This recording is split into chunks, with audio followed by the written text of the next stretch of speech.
Hey there, Another Zelda podcast fans. This is David with a super quick message. I am so excited to introduce our first ever spin-off show, Another Pokemon podcast, hosted by Galutrad and Rebellity. I'm so proud of the show. Spiritually, it's just like Another Zelda podcast, and I wouldn't hand out the another name lightly. So I hope you go check it out, and on with the show.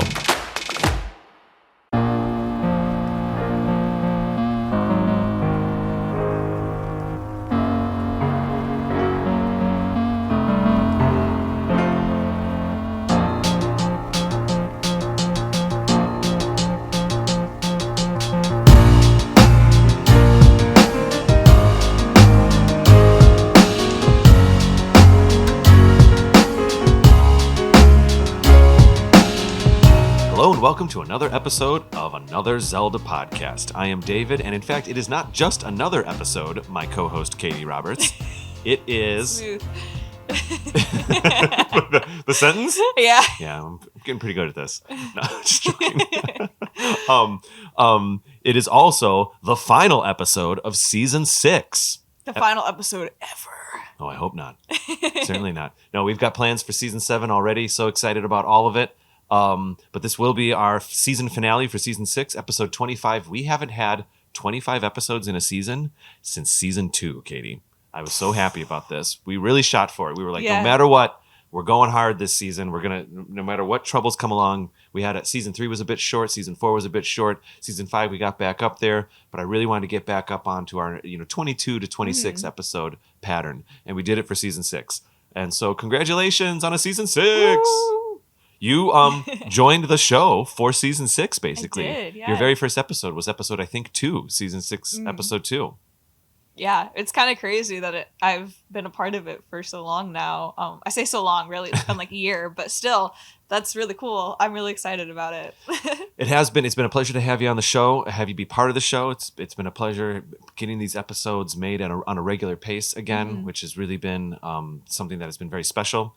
And it's been great. We've had a couple guests come in this season, and I just have good feelings about the whole thing. Yeah. That's all I have to say, I guess. Kind of feels like we're getting back into our flow, which is a weird thing to say. We've been making episodes for almost 6 or 7 years now, and it's been an absolute blast. And today, Kady, tonight, really, we are also, full disclosure, recording at like 9 o'clock at night right now. Tonight, we will be discussing the music of Link's Awakening. Yay! This episode's been asked for a while. We planned to record this episode months ago. We knew that would probably be our finale when we were kind of talking about it. We tossed around. We said maybe we should do a review episode as the finale. Sometimes we would do that in the older seasons. But we're actually planning a review episode for our first episode of Season 7 to start things off with a bang. So we decided to do, since people have been really responding to our music episodes this season, and I certainly enjoy making them, and we've kind of found a way to make it a little easier for us to make them. In the olden days, it was difficult for me to get the files to line up and all that kind of stuff when we were recording, but I think we kind of found our stride here. So without further ado, though, Kady, I think let's get into our listener feedback, and let's jump in, because this is going to be a long one. I have 30 songs for you tonight. Okay. 30. And we will also be doing one other thing. We're going to be having a little bit of fun with this, because not only have I found 30 songs, I've actually found 60 songs, because we are going to be listening. Can you tell this is David's favorite Zelda game? Has he mentioned that it's his favorite Zelda game yet? Because it's his favorite Zelda game. Well, it certainly was my first, and so it was up there. I've thoroughly enjoyed Breath of the Wild and Twilight Princess, but Link's Awakening. Music's great. Link's Awakening has a special place in my heart. I found all of the songs that I wanted to talk about, and I found the versions from the original Game Boy version. Well, really, technically, it was the Game Boy Color version, because I'm including the Color Dungeon in one of these things.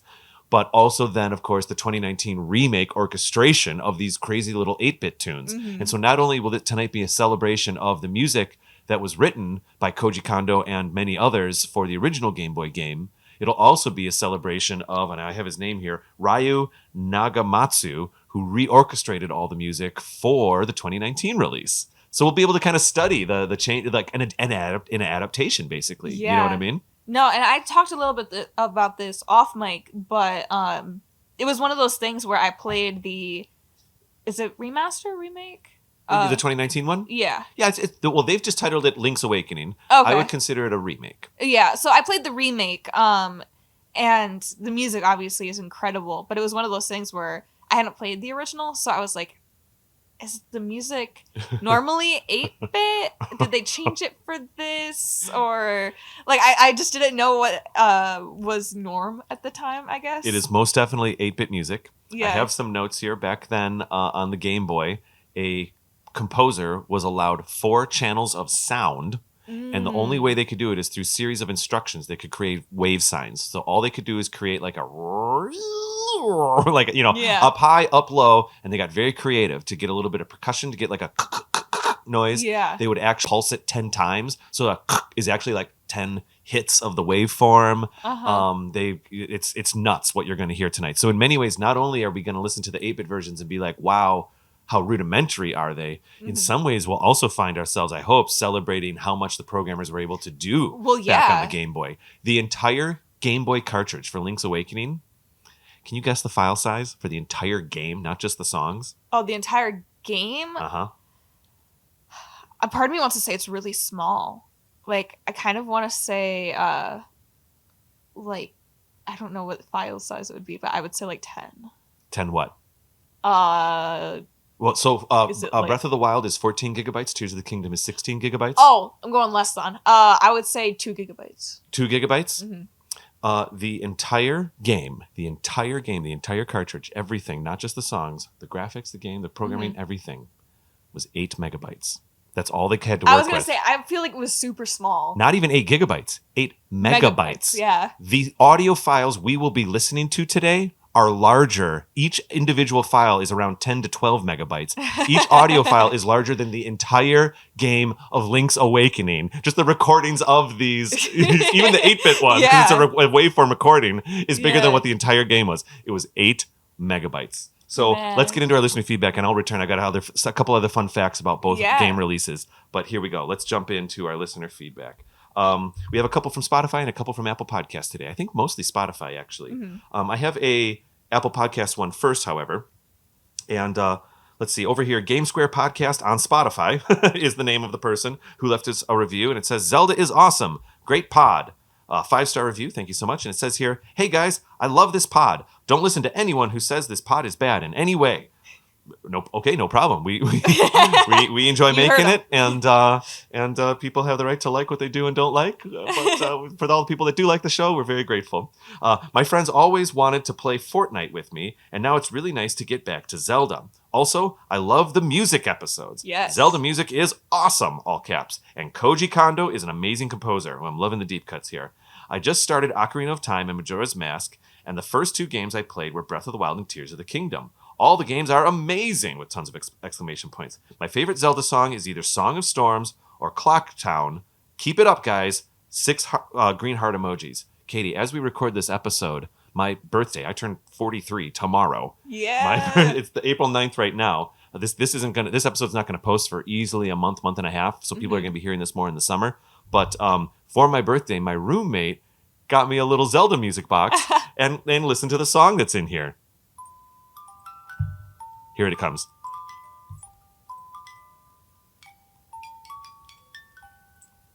Do you know this one yet? You may not. It sounds so familiar. It is the Song of Storms from Ocarina of Time, and I'm realizing you haven't gotten there yet. I don't think so, but I know where you are in the definitely game. Heard that though. I've heard it before, not in the game, but just like it's a on the internet popular somewhere. one. A lot of people like it. Anyways, so that was kind of a fun little thing. I got a cool little Zelda music box here. So pretty. And that is great. So thank you, Game Square Podcast on Spotify. And hopefully that is an actual podcast called Game Square over on Spotify. Maybe a little bit of promotion there. And thank you so much for the review, Kady. Yeah. I want to pull one from Spotify here. Well, I took a few from some of our more recent episodes just for the fun of it. Yeah. My order is different than yours. Yeah, that's okay. Potentially. This is Spotify? Yeah. They're all Spotify now. Okay, cool. Just wanted to make sure. All right. So there are a lot of emojis, but Daisy Rose. Oh, it's like lemon, sparkle, sunflower, Daisy Rose, sunflower, sparkle, lemon. A silly octo. That's kind of funny. Hashtag a silly octo. It says, "Hi, longtime fan, and I have a question.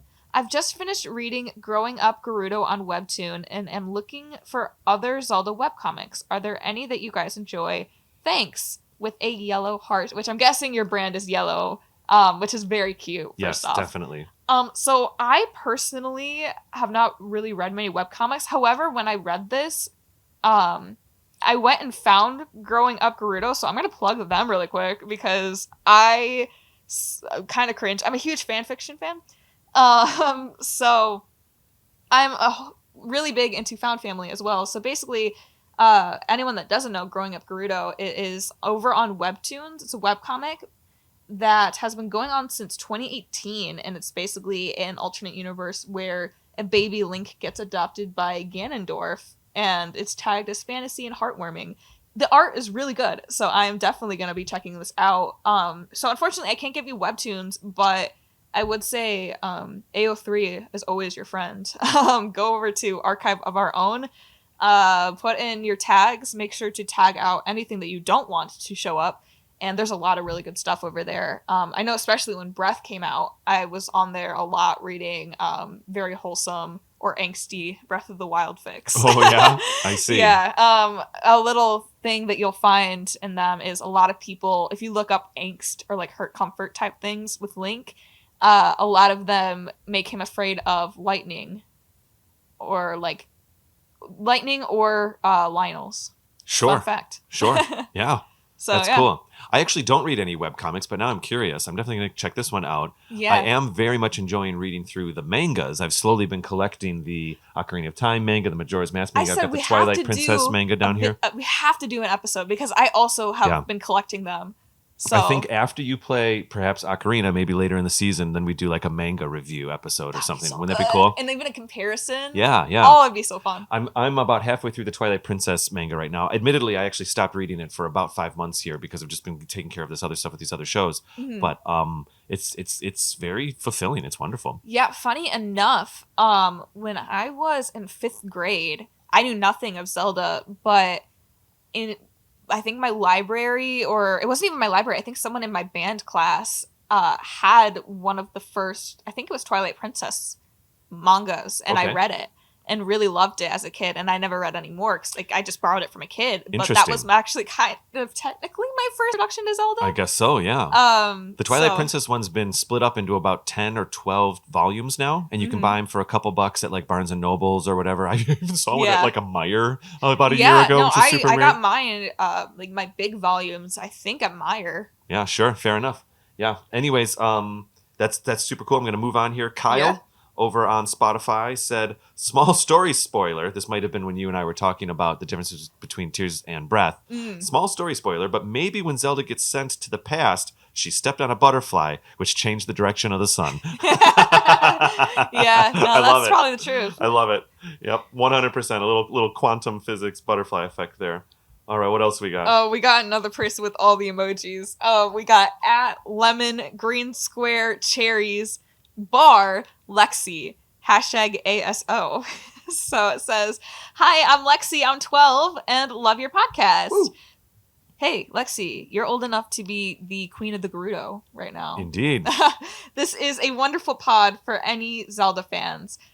This got back into... Oh, I'm guessing... I thought this got me back. Yeah, this got me back into Zelda, and I love this so much. Keep up the great work. 3 green hearts. Thank you so much, Lexi. Absolutely. Also, Ruthie over here just a couple days ago said, "You're the best. I found you during my Wind Waker journey, and my Zelda love was dwindling at the time, but you brought it back for me. Question, what are your thoughts on the Yiga clan in Tears of the Kingdom?" Well, we spoke about the Yiga clan just for a hot second in our most recent episode, but also Dan and I did a deep dive Yiga clan episode in this season. I think it was the 6th episode of this season, and you're welcome to go check it out. I think it's just titled The Yiga Clan. But in general, I appreciate that the Yiga clan have been introduced into the universe, and they've been brought into the storylines. You and I explored, Kady, you and I explored in our last episode that in many ways the Yiga clan, from a storytelling structure point of view, as being like the baddies, have kind of taken the place of the Gerudo, as the Gerudo have become a little bit more fleshed out or filled out in their existence, in their storyline. Yigas are kind of the new mysterious baddies. And I also like the idea that, when we discussed this in the Yiga Clan episode, but the idea that really the Sheikah were kind of disrespected by the Hylians, or at least the king of Hyrule back, 1,000 years ago, 10,000 years ago, 100 years ago, whenever it was. Um, and some Sheikah decided to choose peace, and then others chose anger, and they became the Yiga clan. And I think that's also an interesting metaphor for other things that happen in real life and different ways to process your emotions. No, I love what happened with the Yiga in Tears. I think that it gave them even more life and character than they even had in Breath. And it was also a really fun moment for me because my roommate Sierra, she grew up playing Zelda games, but then she hadn't touched them in a while. So then she ended up playing Breath on my Switch, and now she's playing Tears on my Switch as well. Got it. She loves it, but it was kind of fun getting to watch her go through this with the Yiga clan, where not once now, but also twice with the addition of him in Tears, but her getting freaked out by Master Koga and then going to fight him and being like so mad. Like, she came up to me like furious because she's like, I was so scared that it was going to be the hardest battle ever, and he was so lame. But like, she loved it. Like, not saying like lame, like, oh my god, this like battle sucked, but of like this is like hilarious, what the heck type thing. Yeah. So it was kind of cool because I was very much the same way. It's just when he came around in Tears, I was like, oh, this is gonna be the same thing. Master Koga in Breath, you have such a lead up. Oh yeah. When you get into that circular it's area so hard where to you're fight like, some oh of gosh, them. where are we gonna go with this? And I think it is kind of funny and a bit of a statement that Koga's not actually that tough. Yeah. So it's been really fun. Just like a politician. Exactly. You know what I mean? Yeah. And then everyone is still like riled behind him even after. Exactly. And he needs their bodyguard and whatever to do the actual stuff. But anyway, let's see. What's the next one? We got a Bro Foot 07 here. Maybe you could read that one, Kady? Yeah. It says, this is my favorite podcast! 3 exclamation points.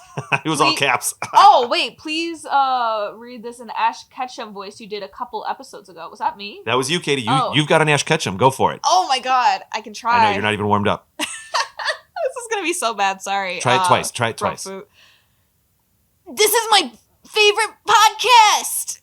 All right, cool. Wow. Some culture in your words. Okay, cool. Never Ash Ketchum. I can't do it. Never heard that one before. All right. I think that's actually all we have for now, in fact, for listeners' feedback. Oh, yeah, I said you're it was right, a double you're there. right. I saw the next one. All right. Let us...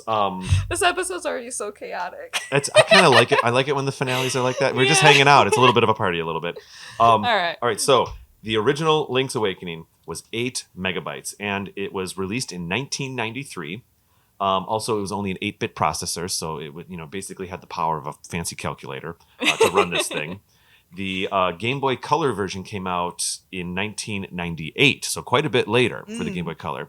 And let's see here, it was always 4 channels of sound for the and no sampling at all. So that's very important because systems like the Super Nintendo, they have an audio engine that allows for samples, and you might know as well as I do from our audio experiences in college right now, that a sample is when you take a pre-existing recording and then you can manipulate it.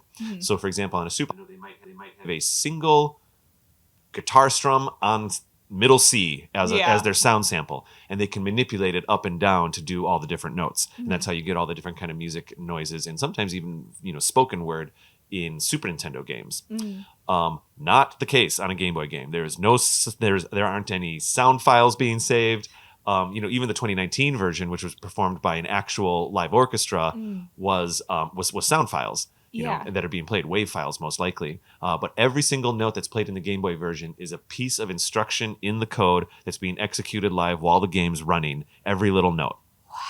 So the same time that the screen is scrolling, it's also queuing up weird little noises that these people were smart enough to be able to at least turn into things that felt like notes or sometimes instruments. And it's so funny too because Link's Awakening revolves around collecting 8 different instruments. Yeah. So maybe they, I'm not sure. Anyways, so the 4 channels of sound, the credits for the original Link's Awakening go to the now famous Koji Kondo. But as well, there was a few other people that helped. There's other people that get various credits on different songs, but just in general, Minako Hamano, Koizu Ishikawa.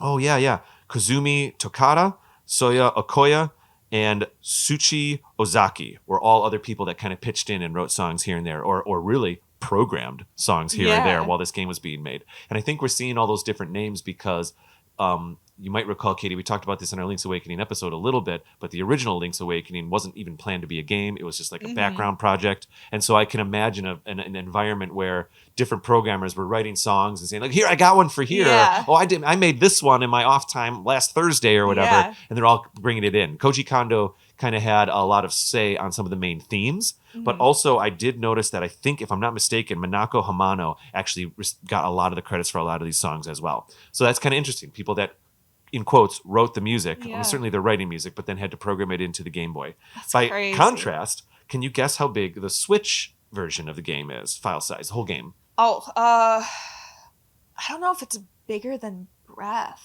It definitely isn't. Yeah. I would say... Breath of the Wild, when it came out, was the largest Switch game ever.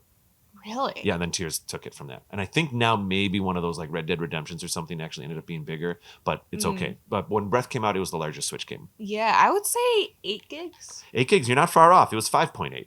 Okay. Yeah, so about 6 gigs. And that kind of makes a lot of sense. The world is a little bit smaller, but there's a lot of assets. All the audio is actual recordings. I was going to say, yeah, with all the extra stuff, which is kind of very funny and crazy, considering I just got a new PC, so I was like, downloading Baldur's Gate 3 again, and it's 128 gigs. And it took 2 hours to download.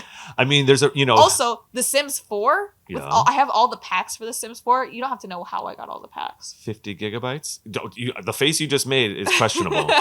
It's like over 80 gigs. Yeah. It's crazy. There is, I should look at what the Smash Brothers final file is once you get all the DLC in there and stuff like yeah. that. That might be interesting to see. But anyway, I mean, that's also a testament to Breath of the Wild that they were actually able to get it down to 14 gigs. Oh, you know absolutely. What I mean? And then Tears was the first Nintendo game to be $10 more than other games. Part of that's marketing. They knew everybody would pay it, but also it was also the largest cartridge that had ever been made for Nintendo 64, which actually is a little bit of a throwback because the Ocarina of Time cartridge originally was only supposed to be like 32 megabytes for the entire game. And they ended up going, or maybe it was only supposed to be, I think it was 32 and they went up to 64, or was it half that? Maybe they ended at 32. But anyway, they had to double up their chips in that cartridge, and Nintendo didn't charge more for the Zelda cartridge, the original gold cartridge, but they just ate that money because they had to put twice the amount of chips. Because back then you're putting these literal chips are the literal memory in the cartridges that are clicking into the things. All right, I digress. So Switch came out in 2019, and it was, about 6 gigabytes. The music was recomposed or adapted by Ryu Nagumatsu. And also, then this is kind of interesting, it was performed by, I guess you could say, a live orchestra. And I'm not going to go through all the names here, but here's all the instruments that were included. I made the assumption that some of these tracks were MIDI, but they were not. Yeah. So here we go. Ocarina, an actual ocarina, flute, piccolo, oboe, English horn, clarinet, alto clarinet, bass clarinet, bassoon, contrabassoon, horn, trumpet, trombone, bass trombone, tuba, strings, first violin, second violin, viola, first cello, second cello, and many of these instruments have 2 or 3 performers as well. So this is a 20-piece small little orchestra that literally performed these songs, and then it was recorded and put into the game. So I am so excited. I think let's jump right in here. Yeah, I was gonna say they for sure got the, I don't know if it's an actual like thing, but like the kids chime piano thing. Well, I'd like to speak to that because I think what you're going to... I obviously listened to all these files ahead of time here, and what I think you might find, Kady, what's going to be particularly interesting to me is that you're going to hear the Game Boy version first, and the Game Boy version is like, beep, beep, beep, beep, beep, beep, and then what you'll hear is the orchestrated version, and sometimes like, how do you interpret these like harsh, stark notes? Well, it's not like a French horn, so sometimes it is a glockenspiel, and it's like, ding, ding, I was gonna ding, say, I don't ding, know if it's a ding, glockenspiel or if it was the children's piano. Oh, the little children's piano. Yeah, actually, I didn't see glockenspiel in here, but you'll notice other times in the songs where there's like harsh tones. Yeah. In the 2019 version, and it's like, oh, they're referencing the bleeps and bloops Yeah. from the original. So I think we're gonna experience some of that. Also, this episode's gonna be so long, we're gonna take 2 breaks. Okay. Okay. All right. So we're going to start off with the obvious, the main theme. Here we go. I believe I'm queuing up the Game Boy version first here. This because we're scrolling up and we're seeing the screen, Yeah. and then shing, the little graphic grows and shows. I love Only 4 sounds at a time are happening here. We've got the bass line. Here it comes. Now you might notice they're doing very clever little things here where the bass line is syncopated with the melody so they can use the same audio channel. Yeah. I was gonna say, no, if we're not, it's only 4 channels, I can like listen in and hear like, oh, they purposefully like are doing like the echo and stuff like that to make it feel fuller. Yep. Oh, it's good. I love 8-bit music. I do too. I have an entire playlist of just 8-bit remakes and stuff like that. Yeah. We used to have an 8-bit remake on our outro music, actually, and I think we might bring it back in season 7. All right, here is the newly orchestrated by Ryo Nagamatsu opening for the 2019 version. Let's listen to the similarities. Nice little intro here. Yeah. Oh, I love it so much. It's so good. And I also kind of like how at the beginning it almost sounds like all the instruments tuning up. Yes. Still that percussion in the background. Still the syncopation. Yeah. I also like the choice of instruments because it does make it feel very kiddie in like a good way, because like, I mean, the whole thing is it's a dream, and like they purposely make like the graphics look like the little toys and stuff. Yes. And they really keep it throughout the entire soundtrack. Well, when the designers, not the musicians, but the designers of Link's Awakening 2019 said, they were like, well, how do we translate the Game Boy graphics into like, how do we make them good graphics but bad graphics? Yeah. Because the original Game Boy games were, there was only 8 pixels by 8 pixels or 16 pixels by 16 pixels. And that's when they decided to go with this kind of like toy aesthetic so that they could still render things simply and kind of have it be like the simple graphics of the Game Boy, but then just, put all the effects on them and put all the shine and all that kind of stuff on them. So in the game, the next place we typically go, or the next thing we experience, is the player select screen. So here we go. Just a variation, a little more percussion. And remember, that percussion's not a drum. Yeah. That's a weird... Yeah. They're queuing up a noise to happen 10 times in 1 microsecond. That snare drum. Yeah. All right. It's kind of funny to me now that I'm listening to the 8-bit and trying to think of like when I first really listened to 8-bit music. And I really don't think I really got into it until Undertale came out. Sure. And so now it's kind of cool listening back, because obviously that was done in like 2016 or something. So it was like modern 8-bit and like all the different stuff they can do. So it's cool seeing this. And sometimes modern 8-bit cheats a little, which is perfectly fine, but they'll do more than 4 channels or something. They'll do like, you know what I mean? And that's perfectly okay. But at the time, this was the most you could do on a little system like this. Here's the 2019 version. Still the snare drum. See, I love how Ryo is taking the same noises and sounds and just turning them into real instruments. Yeah. Still the bass line. Oh, and then they bring the 8-bit in. I don't know if I've ever stayed on a player select screen this long. Yeah. They got the timpani going. Yeah, it's a cool callback, and it's also one of those things. I think it was my first Zelda game where you could name Link. That's hysterical, because Breath of the Wild was the first one where you couldn't. Well, yeah, I think Skyward you couldn't either. Maybe not. Yeah. I could be wrong about that, but I think that's the truth. Oh, you might be right. I think in Skyward they would just put your Wii profile as the name or something. Yeah, you're right. You might be right. All right. I'm going to move on here. So then, I think for us, there's you wake up in the house and all that kind of stuff. But I'm going to move forward a little bit to the overworld, and this is the first time you go into the field for both versions. There's a little intro, and then every time you go to the field, into the field or Hyrule Field or whatever, it's not Hyrule Field, but you know what I mean. Yeah. After that, there's a normal version. This is both versions with intro. Here's the 8-bit version, so this is kind of the first time out on the field. I guess I didn't realize there was first time. There's different versions of.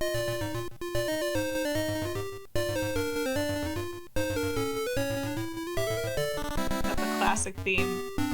That was a big intro, though. Yeah.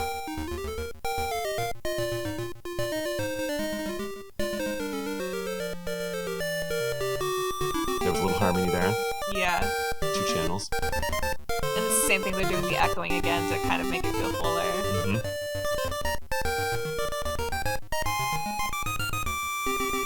There we go, our little bridge. Definitely sped up. Oh, is it? Well, I don't know if it like actually like the tempo, but they ended up adding a lot quicker notes in. Interesting. All right, I'm going to move forward here. Yeah. Here's the 2019 version. See, it's just so good every time. The orchestra, I love orchestra. But those notes were like identical. They were the exact notes that were in that 8-bit version. I love the fact that they use the violin Yes. for the main theme. It's just so good. Yeah, there's something just so grand about it. But it also keeps it kind of staccato. Yeah. You can definitely hear the like ties back. And it's not even just like this kind of just expands on the grandness, but even in the 8-bit, like I said, they have like that huge build-up. This bridge is different. Oh no, the melody's still there. It's just lower. Yeah, they just quiet it.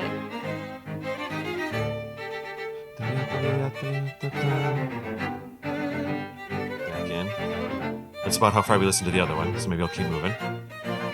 And I don't want to stop. It's so good.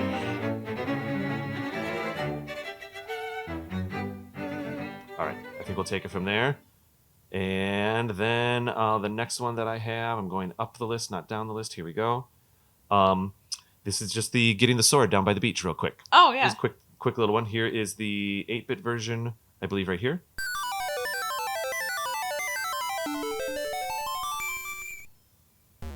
Oh, There it was.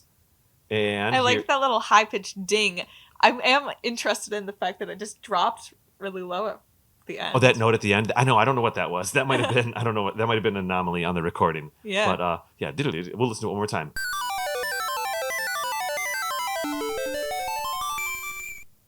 And so someone's programming that. Even the echo doesn't exist. That's not an effect that you turn on. You and I, when we edit audio these days, you just turn on the echo effect. Yeah. They had to program in a wobble out. You know what I mean? Okay. Yeah. So here we go. Here's Getting Sword 2019.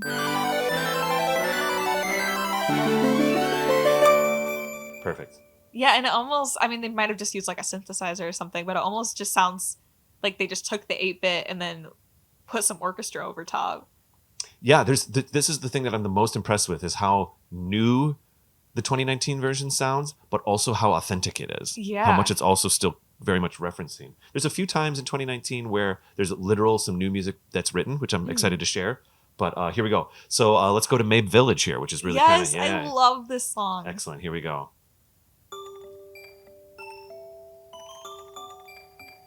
I was going to say, this is the 2019 I version. definitely just queued up the 2019 version. Here we go. Oh.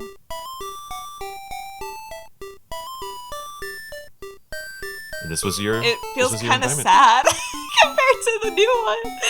It's still cute, don't get me wrong. It is very cute, and it still captures that feeling of like love of Mabe Village and like kind of niceness. But I don't think it has anything compared to the new version. It's kind of funny that I accidentally queued up 2019 first. But let's listen to it for what it is. No, They had it some is- nice. They had some tempo changes in there, which is hard to program. Yeah, I was gonna say it is very good though. Like the slowing down, and it's just something about the bounciness of it is just. I mean, it's Mabe Village. It's this like wholesome little town where like small things are happening, and it just becomes your home while you're there. Absolutely.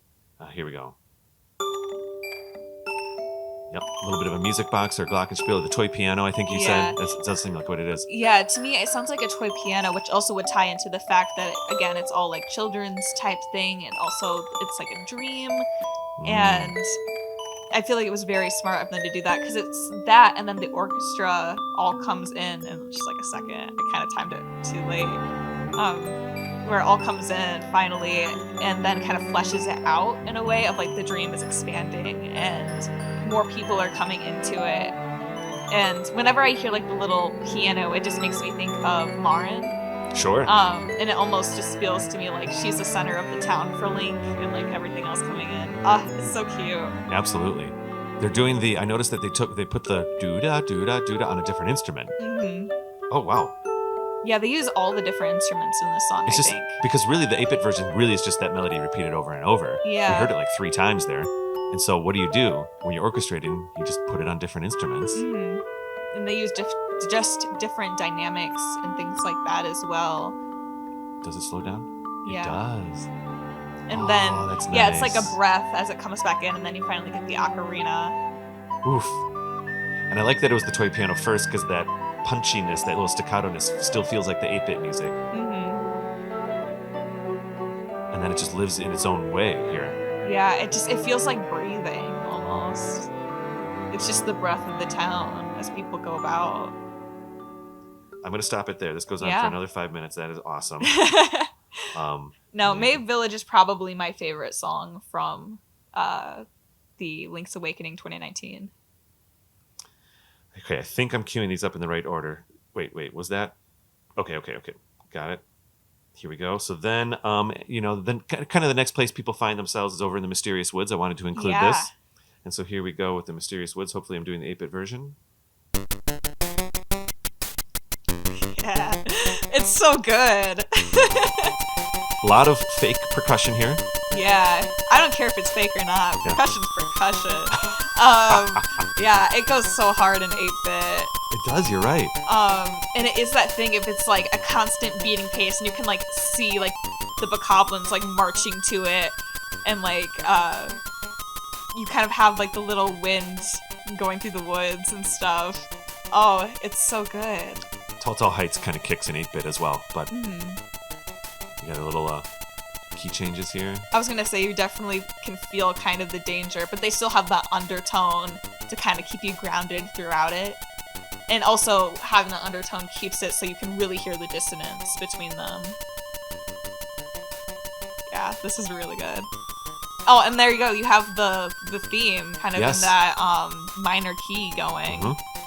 Yeah, a little bit of Maeve Village in there. Yeah. It's adjacent to it.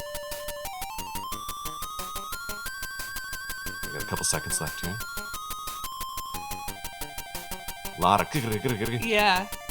Which even then, you can think of like the little scuttering creatures. Oh, yeah. All right, I'm going to move on to the 2019 version. Yeah. Again, introducing it kind of simple, kind of staccato. Yeah, I like that they... Yeah, and then the orchestra comes in. That they kind of keep that beginning, so like it doesn't just jar people who are used to the old one, and then they bring in. Yes. Ooh, the cello here. Yeah, it's very different. This one feels more empty, like it makes the woods feel bigger. Well, I think you're right. I think it's because we're getting these slower notes with the cello and stuff instead of the Yeah. It makes it feel more mysterious than threatening. Yeah. And, well, actually, yeah. Also, in my research, this was called Mysterious Forest for the 2019 version. Oh, well, there you go. But it was called Mysterious Woods in the Game Boy version. I don't know what to do. Maybe it's just something got lost in translation with the Game Boy version. Yeah. Much more mysterious.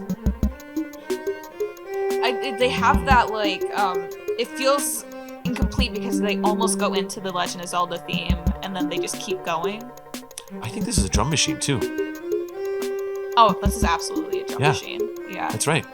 That's kind of cool. They're referencing Game Boy in that way, too. Yeah. It's synthetic. And the snare drum's still hitting on the offbeat on the second time. Yeah, but even that is synthetic. Yeah. And we're getting that kind of noise. Yeah. Oh, that's cool.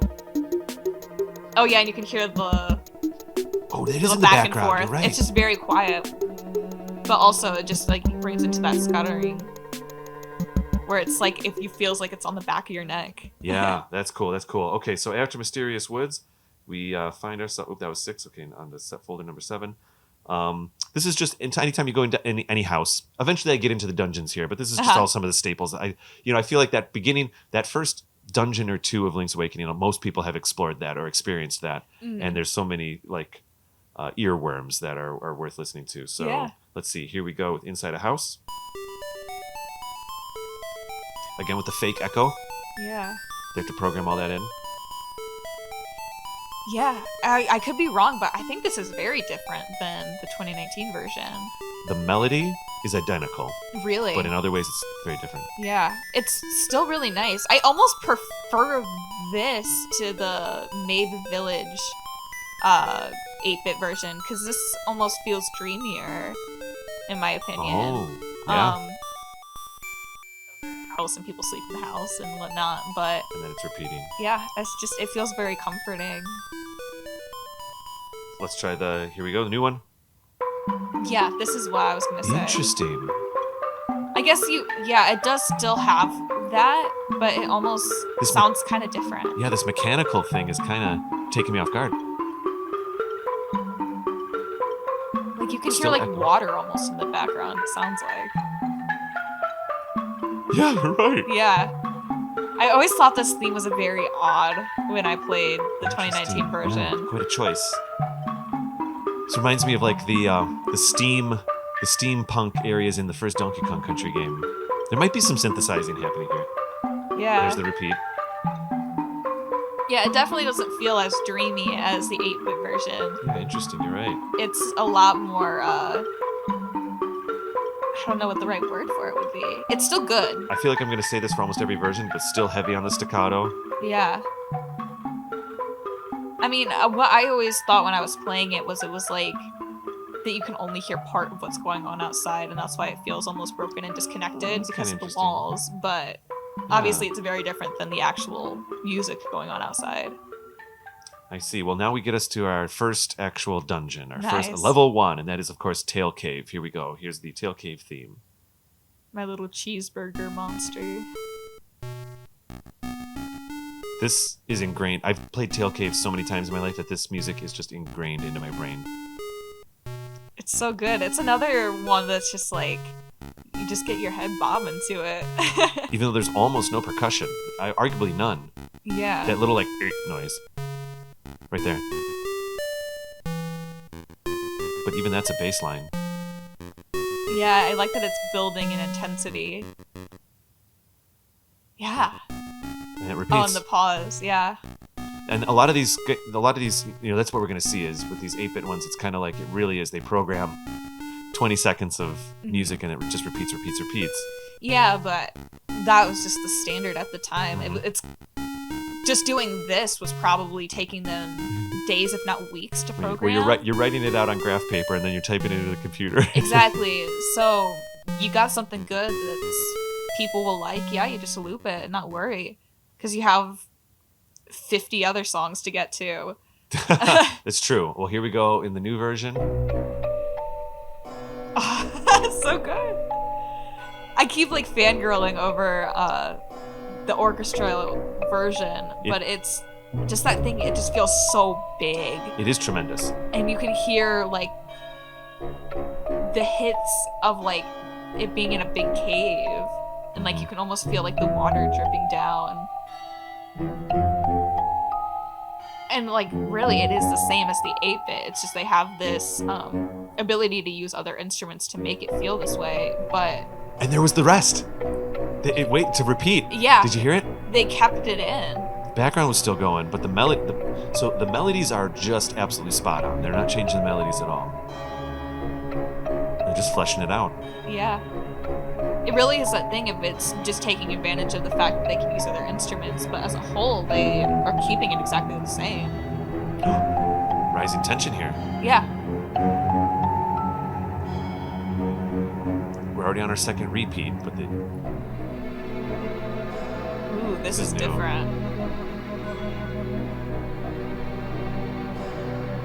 Oh, I like this. Yeah, they just dropped out the top part and really build it in to the bottom. And again, it's that thing of it feels like there's a lot of ooh. What is happening? And then okay, maybe that was the repeat. Whew. So they kind of Yeah. quadrupled the repeat Uh-huh. and just brought in different instrumentation. I'm gonna pause it. Oh, that's so cool. That's so neat. when they go to the bottom there, it's the same thing of like the I don't know exactly what the word is. I'm sorry, it was percussionist, not a wind. But where you open and close a note very quickly. Oh yeah, some kind of flood or something. Yeah, and so when they kind of dropped out and had just like the lower instruments, it sounded a lot like they were doing that to again get that kind of like creepy crawly feeling. And then obviously they kind of scare you out of it with like the big horns come in and then they repeat and go back into the quiet, kind of like a you just never know what's gonna pop out at you. Yeah. Yeah, wonderful. Here's a quick one. This is just anytime you're underground, and this is, I think, the first time you kind of go underground in these like side view areas. Here we go, 8-bit. I mean, come on, it's classic underground music. Oh, is that it? Oh. Yep. I knew there was more. It just sits. It's almost atmospheric. Yeah. That's crazy. I like that. I mean, it's just though. that over and over, isn't it? I just realized. Okay, so then how do you turn it into more of a song? That's literally the same noise. Yeah. That's the thing. I think that they, in some of the songs, they just use the 8-bit and overlay it with stuff. Yes. With a little bit of jazz drums. Oh, come on. The drum set is amazing. And that's a good way of filling the silence. Oh, that's just clapping. That was... People were just clapping there. Yeah, it just feels like they're just playing random percussion stuff and just throwing it at the wall. They're using the 8-bit sound, and they're just jazzing it up. Yes. I like how far away that sounds, the clapping. Man, I don't know what I could say to that about it being underground and like the symbolism and all that, but I like it. I like it a lot. Yeah. I mean, honestly, I don't know if the clapping and the drums like speaks to undergroundness, but it was a fun way to fill in all that space. Yeah, it almost seemed like they just wanted to have some fun with different percussion sounds and see what they could use that they haven't used before. I agree. Okay, so then what we do is we have our... So what I've done here is in the first, like, there's always a mini boss in every dungeon. There's a final battle. I'm doing all those now, and then when we get to the other dungeons, I'll just do their themes. Oh, yeah, because this is kind of the first time you experience them is why I've got it in my list this way. So here's mini boss music for 8-bit.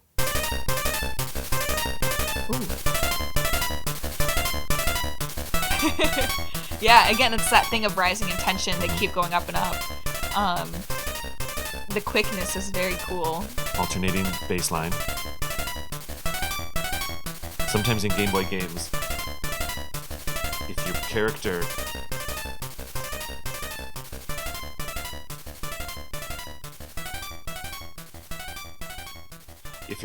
sometimes like swings their sword and hits a bad guy, one of those forged sound channels has to be used for the sound effect as well. So if you really pay attention when you play old Game Boy games, sometimes parts of the music literally cut out when another sound effect has to happen. Oh. And they'll be very... I don't know if that's happening here, but they'll be very careful with like which parts take it out. Okay, that's very cool. Here's the update. Oh, wow. Oh, they got the bongos going on. It's another thing where they use the percussion to fill in. I don't know what that instrument is, though. It's like almost a slide whistle. What is happening?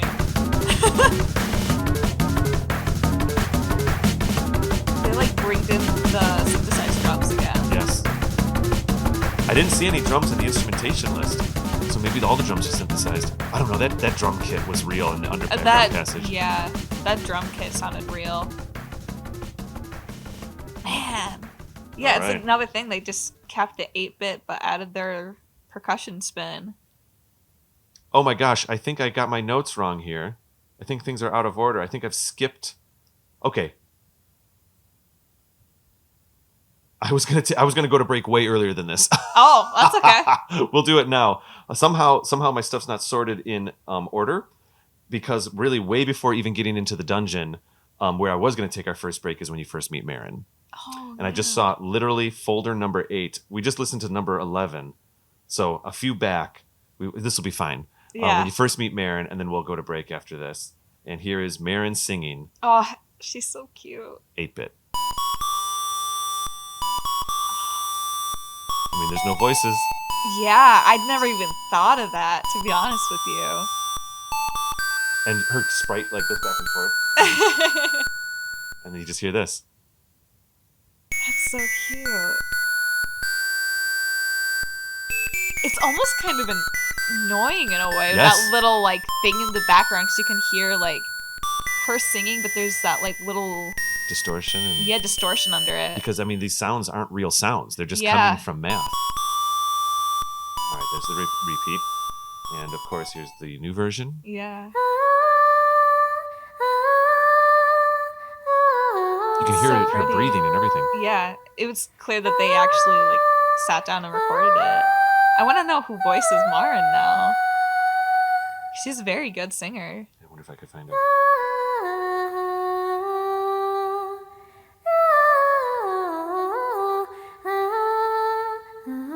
Yeah, her song is just so pretty and so dreamy. And it's one of those things, I'm sure you have it on here. And that, it just sounds like she's longing. But when the ocarina comes in with her, and it's so beautiful. Later on? Yes. Yeah. All right, so we are going to go to break. I'm going to fix my folders here, and we'll come back and we'll dive down. We'll probably be jumping into probably the final boss of level 1. Okay, yeah, cool. Cool. My little hamburger guy.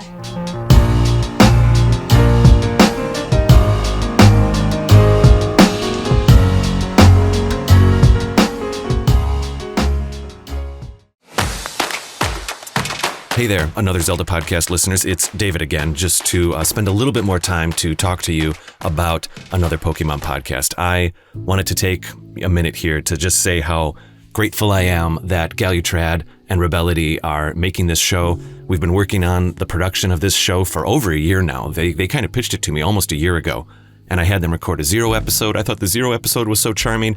I said, we got to get it out there, so that's also on the feed. I'm just so proud of them. I've said this to them already, but I really feel like they bring the energy that Kate and I had back in the early days of AZP, and as well as Kady and I have now on the show. I think that they are just adorable with each other. Their vibes are just like AZP vibes, and they are really part of the family. So we'll have a link down in the show notes to another Pokemon podcast, and season 7 is not going to come out for about 2 months. So in the meantime, if you want to go check them out, I highly endorse this show. It has just been an absolute treat to produce this with these two people. You know, I'm really proud of all the shows that 6.5 makes, and when I was talking to these two about what came to be another Pokemon podcast, we didn't know if it was going to have that name or not. For a while, we were thinking, oh, maybe it's like the Pokedex podcast, blah, blah, blah, blah, blah, but we had many, many meetings about the format of the show, what they wanted to say with the show. And we realized, certainly I realized at the end of the day, that what they were looking for was to make a show just like what I love to make with AZP. And so I'm just so proud to hand over this another title mechanic and really, truly, truly have a sibling show to another Zelda podcast. So I hope you enjoy it. We'll get back to the show in just a moment here, but first I'd like to cue up the AZP-specific mid-roll promo that Galutrad and Rebellity made for all of the Another Zelda podcast fans to invite them to go check out another Pokemon podcast. Wait, what if we did an episode about how Espeon is definitively, without a doubt, the best Pokemon to ever exist? Well, excuse me, princess. I thought we were listening to another Zelda podcast. I mean, we are, right now, but I'm talking about ideas for our brand new 6.5 Media show, Another Pokemon Podcast. We're similar to another Zelda podcast. We delve into a wide variety of Pokemon topics, from our favorite gym leaders To game reviews. to Pokemon we would want in real life. To why Serena is Ash's canonical girlfriend. Don't you mean Misty? No, Serena. I'm pretty sure that Misty... All right. Let's save this for the show. Speaking of, where can people tune in? Hey, listen! They can check us out anywhere they currently listen to another Zelda podcast, with new episodes dropping every other week. Wonderful! Another Pokemon podcast. It's not a secret to everybody, but it is super effective.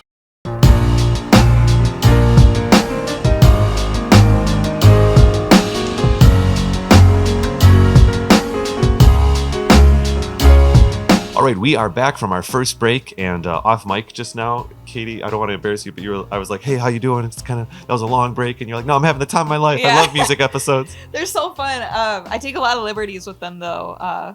Being like, you can hear the bugs scuttering, and you can, like, that's probably not true, but It's totally true. That's you speaking to the experience. I love that you do that. I really am a visual person, and I have always been really attached to music, so I am one of those kids or well, I guess was one of those kids where I still do this. That's why I kind of group myself in where like, you know, you listen to a song and like picture a whole thing happening in your head, a whole scene going on. And I've always been like that. So I Absolutely. like these. Well, let's continue with the pictures here. I love that. I'm really enjoying these music episodes with you. So yes, basically I had my folders sorted to like last modified, and now I've resorted them to alphabetical order. So I don't think we'll be off. I was getting a little confused because I was kind of like some of them were out of place. I thought, oh, maybe I messed up in how I labeled them, but I was just trying to roll with it during that first break. Yeah. All right. So we left off with the mini boss theme, but now it's going to get us to the boss theme. Nice. So here's 8-bit boss theme for the certainly the first dungeon. Here we go. Oh yeah, I'm very familiar with this song. I think I've talked about this a bit before, which, Yeah. gosh, it's so good. Where there is Dampe, which is I realized from Ocarina of Time. Yep. And you build your little dungeons in 2019, and this was by far the easiest boss because it's the first boss. So he's always the one I would put at the end. So I played against this guy like 30 times, and I would just be listening to the music every time. But it's another thing. It's fast. It's staccato-y, and he's got a lot of limbs. Well, this is probably the version you heard over and over. It's very similar though. Yeah. Yeah. Is that it? Yeah. It seemed like there was some extra stuff there. I mean, it continues building up and up each time you hit him, I think. I could be wrong about that. Maybe it just builds automatically. There's a lot happening here.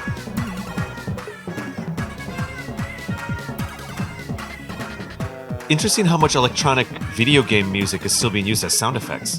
I was going to say that almost sounds like Space Invaders shooting. I'll be fully transparent. I'm almost wondering if I accidentally found a cover of this, but I think this is from the official Japanese soundtrack. Because it just seems so different. But maybe you don't notice when you're playing.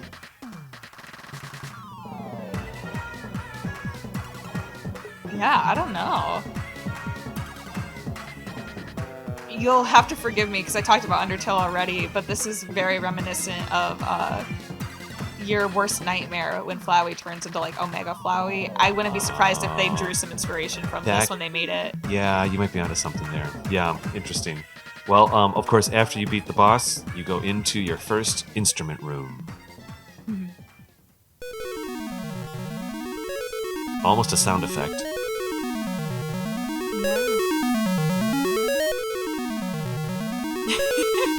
It feels like a very drawn out version of like getting a chest or like getting an item. And, yeah. I mean, a lot of fake echo in there. You know, they have to program it in. I said it already. It's just arpeggioing up and down. How else do you make it kind of have this like, you know, ethereal feeling? But then when you can give it real instruments, I guess we get this. Oh, that is way dreamier. The melody's still back there. Yeah. They really like their building scales. I mean, it works, so I can't blame them for doing it. I want to see if it goes anywhere. I was gonna say, what's the first instrument you get? Isn't it like a cello? I was gonna say, because is it that all of them tie into the instrument that they receive? Or is it the same thing for all of them? You know what? I only grabbed this first one. Because in the Game Boy version it is, I think, the same, but it could be different. I don't have those files with me. No, that's okay. Yeah, maybe I'm it just is. sitting here, I was wondering. Instruments, the main. Yeah, because you can kind of. I think it's the cello that you can hear in that. Yeah, I think you're onto something there. I'm gonna have to do a deeper dive into that. I just grabbed the first instrument room and. In my list. That's all right. I mean, it probably sounds exactly the same, but they might just change the main instrument. Yeah. That I'd love to like kind of research that now. All right, so then we're gonna skip. Now we've done all the things that happen in the dungeons and everything. The very next dungeon, we're gonna go jump right into the bottle grotto. Here we go. Yeah. 8-bit. Now remind me. So they don't have the chain. Do they have the chain chomp in the game? You use chain chomp to get here in both versions. I just wasn't sure if it was in the Game Boy. Yeah, Bow Wow's in Game Boy version, absolutely. But when you go into the dungeon here, you don't have Bow Wow. Mm. That's what Ooh. we're more used to. Do, do, do, do. Yeah.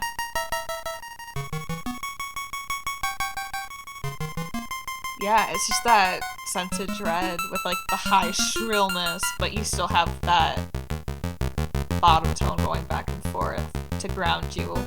It's still uncomfortable, but it keeps you from getting annoyed by the high shrillness. Yeah, and I'm noticing this one's growing. It hasn't repeated yet. Mm-mm. We're already 50 seconds into this. Yeah, It has. that's so good. There we go. Yeah, That's the repeat. So it's like that was like a 55-second loop. yeah. I almost wonder if they keep building with each dungeon. I don't know if that's Maybe that true, first dungeon but- we cut it out too early. Like maybe it was gonna, Maybe. you know what I mean? I felt it like repeated after 30 seconds. I guess they could be different distances or different lengths. Yeah. All right, cool. Here we go. Almost It's identical. the exact same. Oh, and the same thing you have. I always when I hear this, I think of like the water dropping, and you can hear it throughout the cave dropping. Yeah, that's cool. Yeah.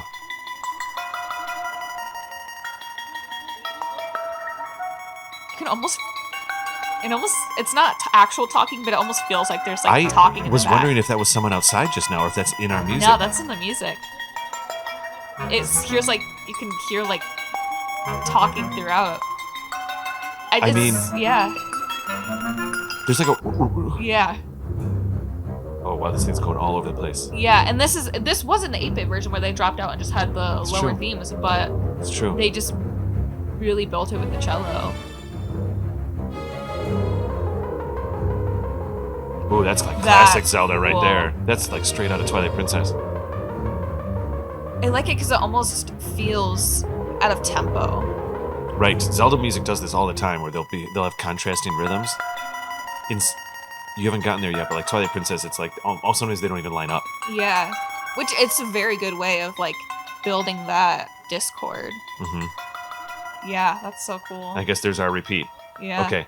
All right. Cool. So then this moves on. This is going to be a much quicker half because I went so long on the first one, but we'll still take our break at the appropriate spots. No, that's good. The very next level, level 3, Key Cavern. Here we go. Oh, you can Ooh. already feel the more seriousness. Yeah, that almost sounded like Donkey Kong in the beginning. Oh, Right? I can only imagine what the orchestra is going to do to this. Because already with just the 8-bit, you can feel the instruments that they're wanting you to feel Yes, right. in these Yeah. moments. That's really what I'm so happy you said that. I was hoping you'd kind of like have that revelation. And even here, I mean, that is, I think that was the first Dungeons theme that got slowed down a ton. I think we're repeating now. Yeah, and that, like, high-pitched, it almost feels like a ghost. Sure. Well, here, let's see. Here we go. What? Yeah. This is honestly what was going through my head when I was listening to it, with, like, the big... Yeah. And that's even more ghosty to me, with the synth. Of course. Yeah, how do you interpret? You do all these instruments. Yeah, like, the big low strings and, like, the big, like, tubas and trombones and stuff. So now we're using this is for that higher stuff. Yeah. I don't even know if it's a glockenspiel or what. It all sounds so ghostly and haunted. Yeah. And it's surprising with. Yeah, I was just waiting for it. Yeah. Yeah, that's cool. Only 50 seconds in. That might be the repeat. I think it is, yeah. And that's another thing that they purposely made the piano very far away from the mic to give it the echoey sound. I don't think we're fully repeating. I think this is a new interpretation of the repeat. Yeah, you can hear the like static coming in the back.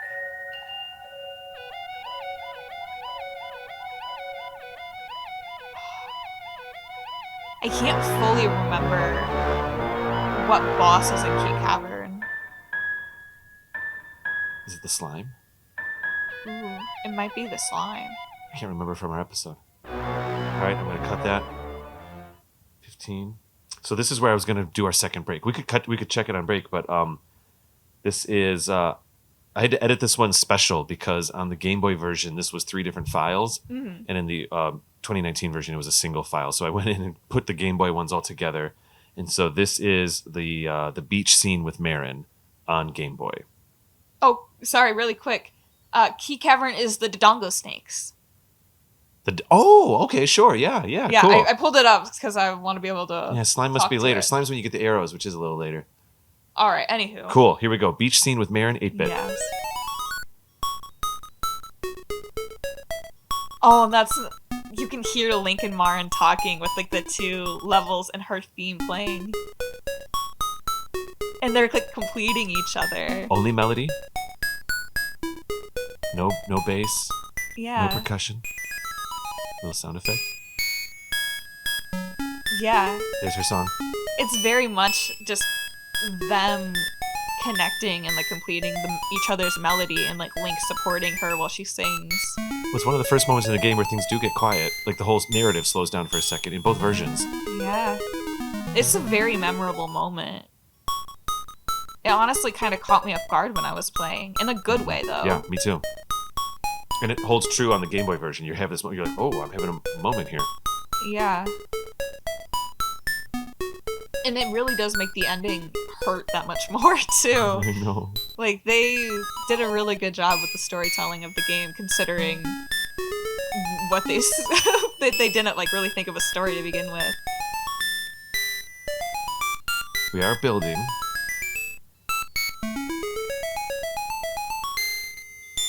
Oof. And some of those high pitches get a bit harsh on the ears, but it's what you gotta do.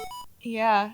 And it's even that thing of, like, talking about their different tonages. It almost, like, you can feel, like, Link start to ramble and she stops him, and then she starts to ramble and he stops her. Yeah. Yeah, totally. Here we go. Here's the 2019 version.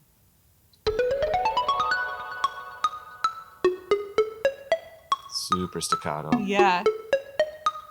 And it's the only same thing. Yeah, no background. Yeah. No percussion. Yeah, they just really want you to hear it. It's just them on the beach. It's a little bit more. I think there's a few more notes in the arpeggios. Ooh. Oh. Ooh. It was a Studio Ghibli, I was gonna say. right?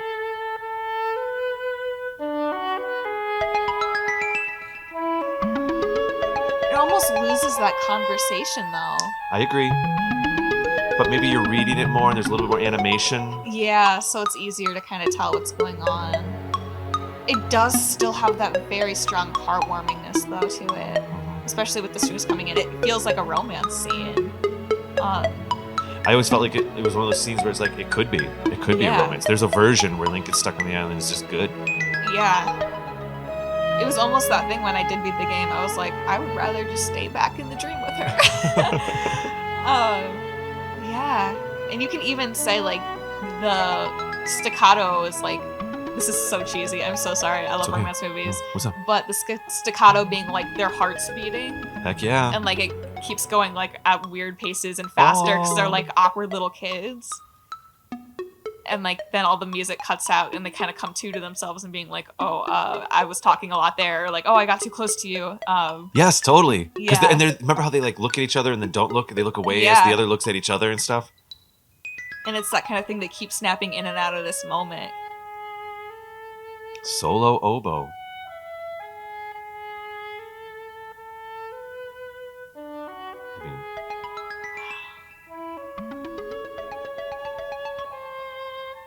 Yeah, and again, it has that like longing theme as it goes into the sharps. here's coming to the end here. I'm also fascinated by how much electronic melody is still included in all these tracks. Mhm. I didn't expect that. Even when I was previewing them, I don't think I noticed. Yeah, the end just sounds sad.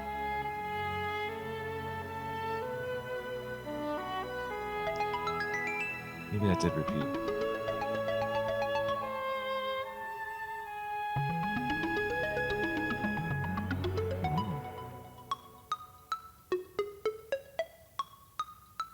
Yeah, and then it just drops out and they snap out of it. Yeah. Oof. Cool. Well, let's take our next break there. Yeah. I know there's a shorter one. That was only about 15 minutes. We'll take our break and we'll get ourselves all the way through the levels and to the windfish. Cool? Yeah. See you in a minute.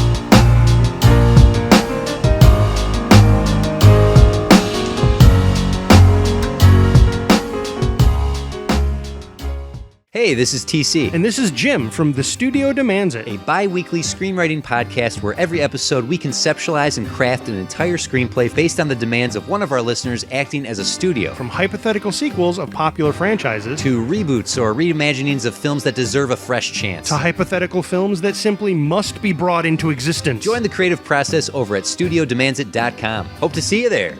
See, Well, I can't see us. hope to hear them there. Hope to hear us there. Yep.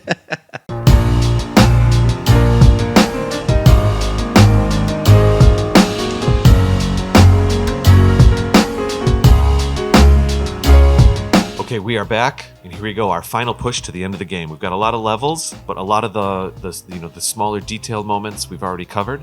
So right now, I'm actually not going to start with a level. I'm going to start with the thing that you usually find just a little over halfway through the game.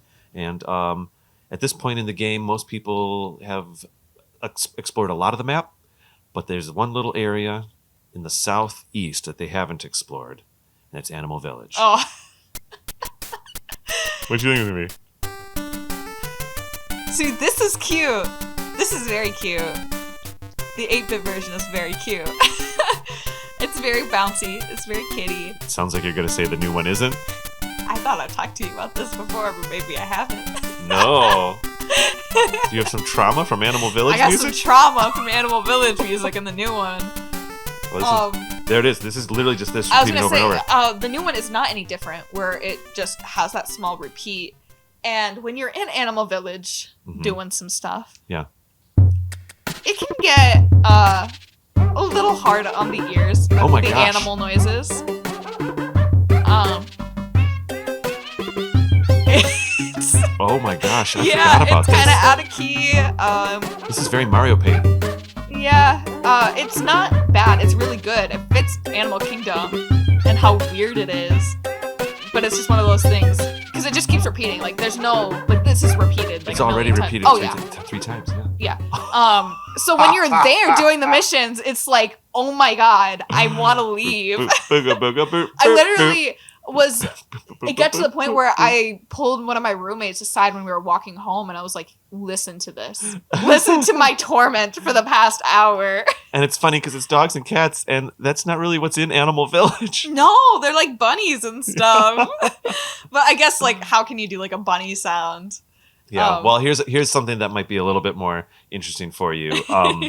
After you go to the southeast, you'll find your way eventually. You know, I'm not doing this all in perfect order, but to the Yeah. northern part of the map to experience Tall Mountain. It's kind of like Link's Awakening's version of the Gerudo theme. I was gonna say, yeah, you can definitely hear that. It's not the same melody, but it's like this is that like The claves. this is the banger. Yeah. Yeah, and it's another thing, they like completely put a spin on the Zelda theme. By the way, remember 4 channels of audio. That's all that's happening here. It sounds like there's so much more going I was on. gonna say, it sounds insane. I can definitely see why this is like the fan favorite of the 8-bit versions. Oh. Yeah, it definitely feels like you're going into the final bit of the game. I think it's gonna repeat one more time. A little bridge here. Not a repeat. This is different. Is this different? Oh. No. I think I was just thinking about when it goes higher at the end.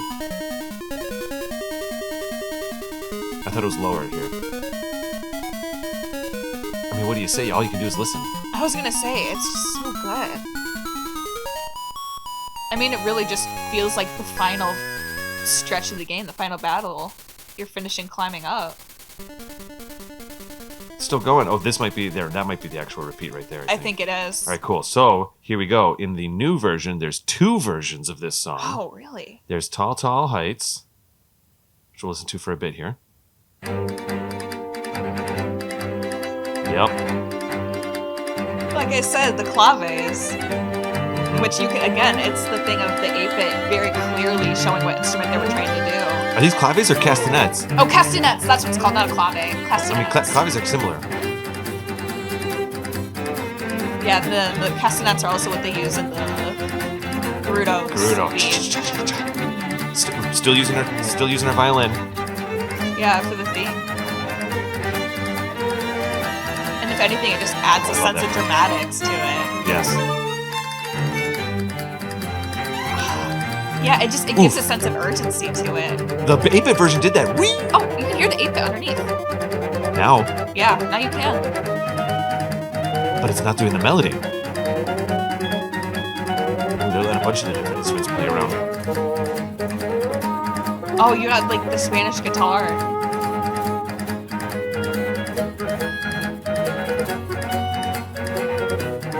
Yeah, the whole thing is just building a sense of urgency and making you want to keep playing and keep going faster and faster. Each instrument's getting their own chance at the melody here, too. I'm going to stop and play the second version for you here.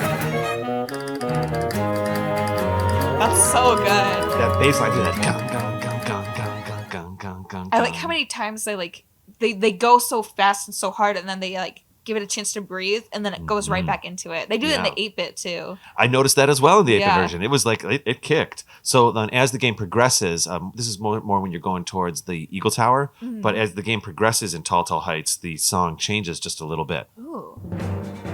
Oh, yeah, it definitely does. Timpanis are in there. It's getting more epic. Yeah, it feels less urgent and more. Is that a just- cello on the melody now? That's definitely a cello, yeah. It feels like I'm imagining it changes after you defeat the temple you came for. Because it feels like almost a sense of accomplishment of your leaving. It's less urgent. It's more just like heroic of you like slowly leaving the temple after you completed what you completed. I agree. Yeah, and you have the 8-bit come back in there at the Yeah. bottom. It's really timpanis. There was a nice little snare kick in there too. Yeah. Just go to the end of this phrase. Yeah. Yeah. Nothing's gonna stop you now, Link. Keep on walking, man. Dude, that's cool.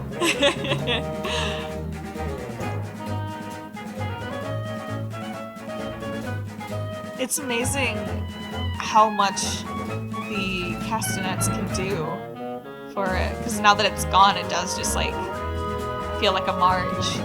What's doing the percussion? You're right, it's not castanets, but something's in there going chuk, chuk, chuk, I think it's chuk, just a chuk. snare drum.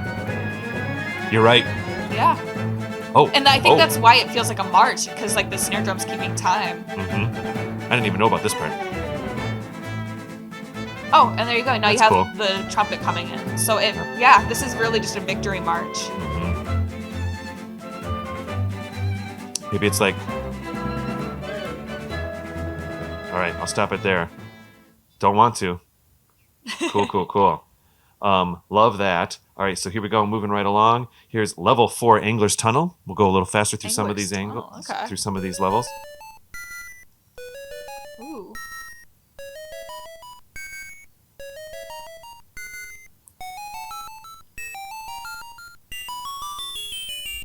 And that's like it. Interesting. I remember this one. It's almost not a melody.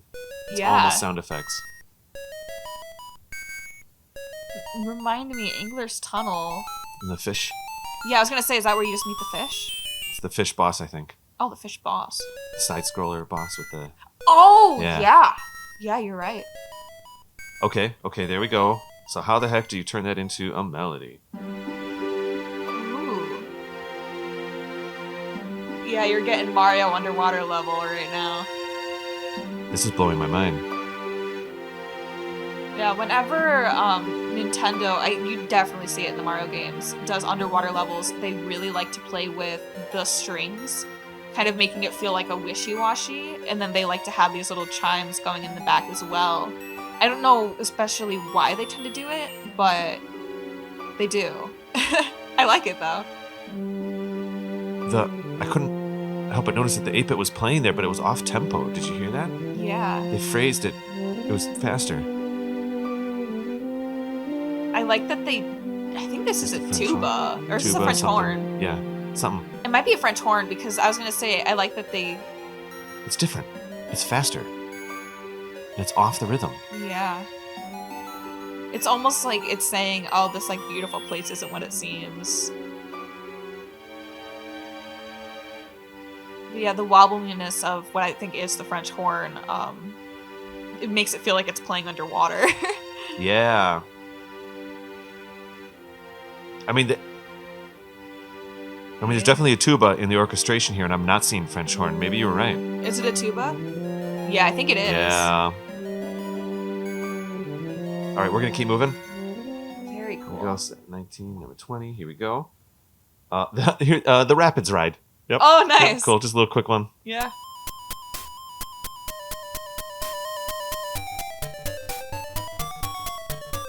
It's another one that's just like, you feel like Link's losing control and trying to grab it. I can almost see it if like this is an animated thing, like it's far away and they do like the shots of like Link's face up close, like freaking out and like little comic book style. Yeah, that's fun. There's a ascending and descending arpeggio in the background that's not always lining up with the melody. Mm-hmm.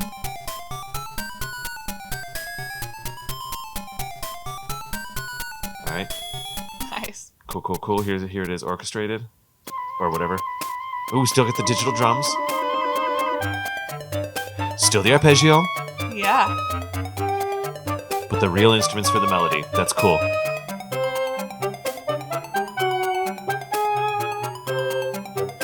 It almost feels a little bit. A little bit less scary, right? Yeah, I was gonna say less chaotic in Yeah. a way.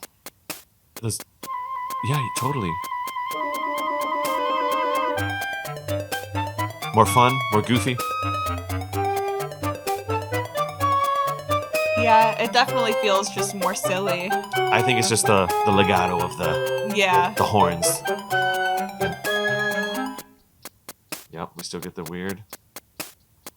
All right, here we go. Nice. Moving right along. Probably the next level here is level 5, Catfish's Maw. Oh, Oh, maybe yeah. that's the... That's the spider. Oh, okay. I mean, at the end of the day, what do you do when you have 4 channels and not many notes? You know what I mean? Mhm. How do you make everything so different? And they're doing it, though. It's another thing, knowing that it's the spider boss here. It's like, you can hear it like kind of like scutter and stop, and then because you look at it, and then it like goes again. Yes.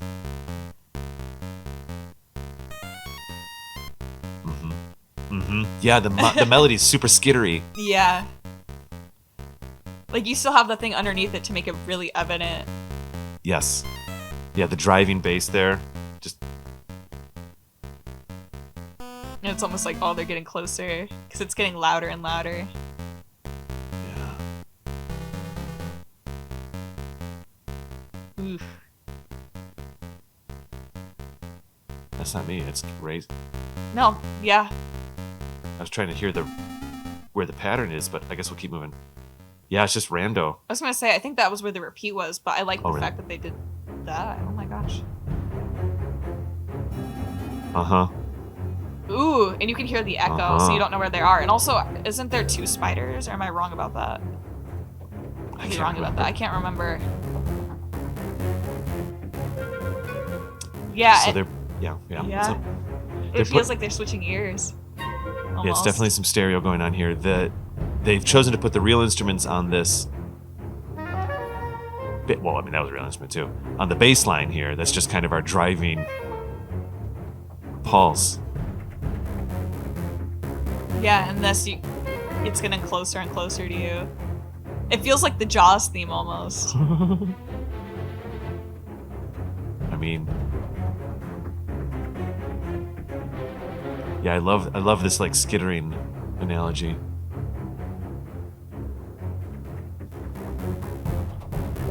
There's the climbing. Ooh. Got some bass drum hitting. Oh, I saw that. Heard that. Saw it. And again with the echoing.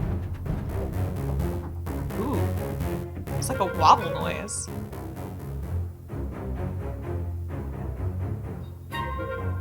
Cool. Yeah, the Stark attacks are really cool. This must have been fun to write. Mm-hmm.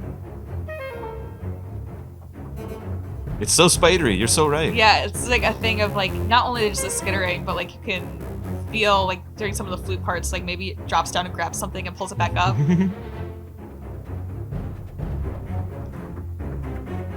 Because you know spiders, you see them for a second, you turn your back, they're gone. Oh, I hate spiders. Ugh. Grossing myself out. We're gonna move along here then. Yeah. Here's the face shrine real quick. Oh, a lot of fake echo. Yeah, the face shrine is the one with the slime, I believe. That would make sense. It's got the big old eyeball.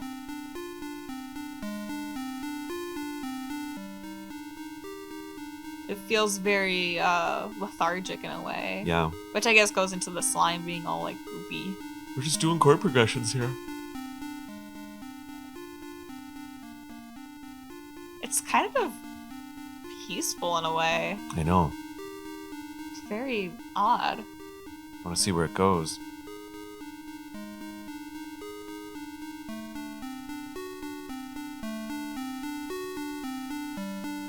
It's another one that just keeps building in dynamics.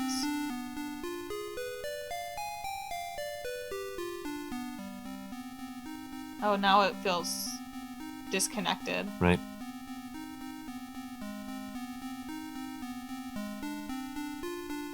The dream is falling apart. Interesting. I'm going to keep moving here. Well. Wow. Oh, so they're doing it as long, instead of the arpeggio, they're doing them as long holds. Yeah. But it's the same chord changes. Yeah. This makes it less comforting. It makes it feel more devastating.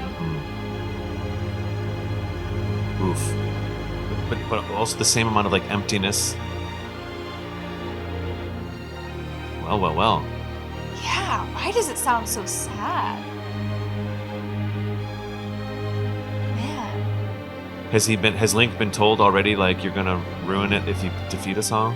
Isn't that like the 4th or 5th boss that kind of says something like, you don't know it, you're gonna destroy us all? I think so. Might be. Well, okay.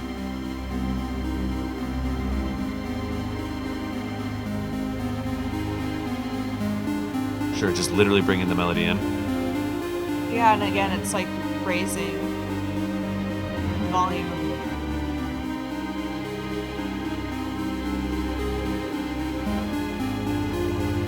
Man, I don't want to stop listening. it sounds so sad. I don't know. No. I don't think it would be Link. It sounds like the monsters are sad. Face Shrine, level 6. Man, I'm gonna keep moving. yeah. I think we're just going straight into the next one. Oh, so here I decided to put this one in here, the color dungeon. Sometimes people find it in slightly different orders, but I put it in this area here. Yeah. Color dungeon existed or was rewritten, or written for the DX version almost 8 years after the original was written. So, some we might find some tonal differences here because it was obviously probably written by a Yeah. different person. Let's see what we get. Okay, I mean actually pretty generic. Oh. It's the original Zelda dungeon. It's level 1-1 from original Zelda. Oh, see, I want to know that. It is. Boom. That's it. This is the very first dungeon in any Zelda, in all of Zelda. Like the Well, first game. There you go. It's probably just on like a meta standpoint, showing like this is what Zelda's going to be from now on with the color. Yeah. Maybe it's just fun to bring it back in too. Yeah. That's cool. Okay, well, let's see what let's now listen to what an orchestrated version of the very first dungeon in any Zelda game ever sounds like. Yeah. Oh ha ha. Very warbly.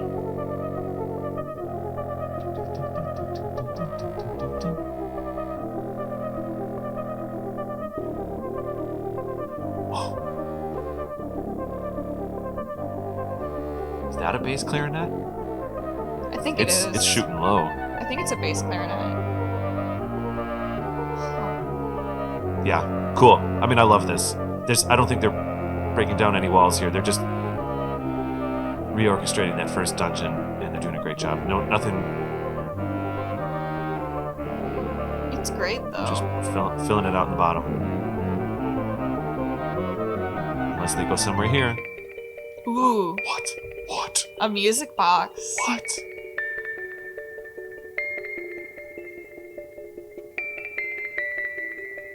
I mean, I would just listen to this.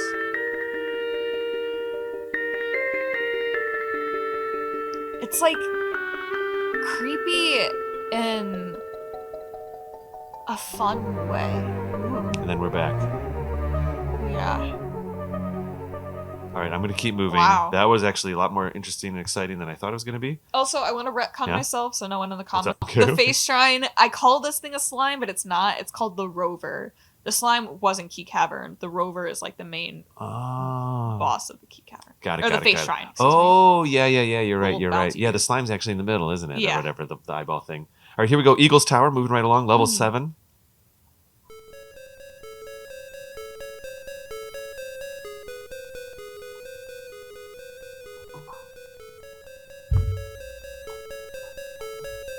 Pretty standard Game Boy stuff for me right now, if I'm being honest. Yeah. I don't know, you get the sense of climbing up something. You're climbing up the tower. Okay, yeah. Is Eagle's Tower the one that the rooms don't make sense? Or is that It's a the one different where like, after you break the pillars, the rooms fall on top of each other. Okay. Because I know there's one of them in Link's Awakening. Like, I was, again, playing Zelda Dungeon, I was using their guides because, like, if you went into one room, it, like, put you in a different one type thing. Oh, I don't know about that. I mean, there's the little Lost Woods map once you're in the final egg. Like, you have to go the correct directions. Yeah, Is it it was a that? different thing. Different thing? All right. Yeah. I'll have to find it, but... Well, here's Anyway. Eagle Tower in 2019. Ooh. Yeah. Ooh. Quiet piano. Again, just showing how big the tower is. Sounds like a horror film. So you don't know what's above you or below you.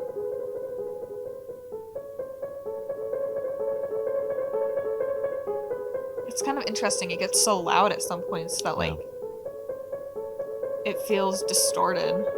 We gotta see if they bring anything in. I'm sure it'll Yeah. happen. We're 30 seconds into this already. Is it really just this?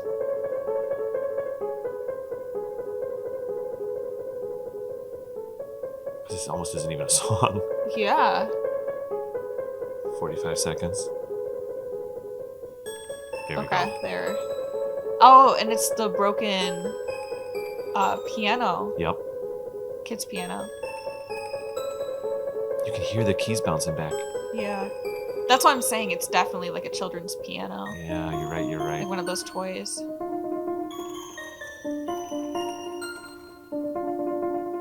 And that's kind of fun because it adds a creepiness and a uncomfortable feeling towards it because of that relation to Maeve Village where it's all known for comfort, like you're safe there, there's no monsters or anything. Yeah, I love that. And it's like this off-putting because it's like why is this here? Why is it broken? I'm gonna give it a few more seconds to see if it does something else in this next change. Okay. Oh, and that's the classic Yeah. theme.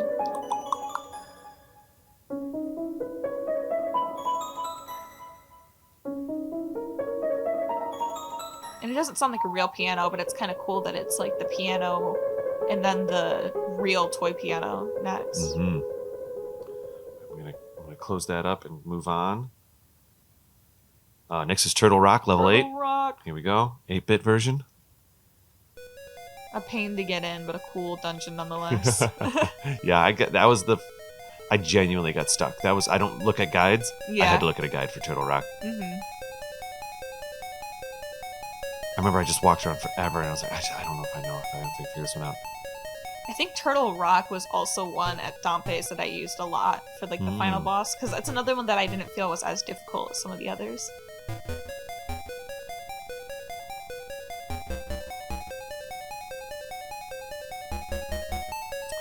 I mean, Something gonna happen here? I mean, I get it. Mysterious. Yeah. Again, it's another thing I'm trying to think of how it may tie in, but the boss basically is a giant tick. So. That's true. That's true. Here we go with the up. Ooh, that's cool. Put a little bit of distorted percussion in there. It feels like a remix. It does. Which the heavy bass could also tie into like the big lugging tick going around. I love the distorted percussion. It feels a little edgy, a little hardcore. This is the final dungeon before the egg.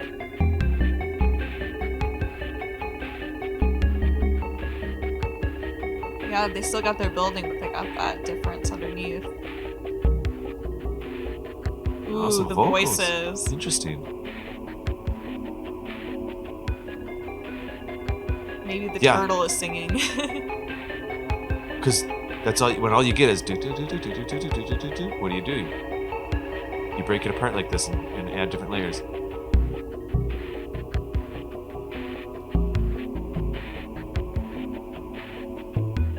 Okay, for the sake of time, I'm going to keep moving here. Yeah.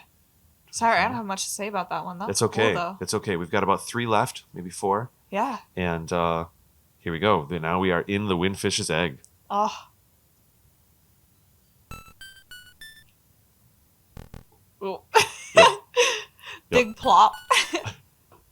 I remember this.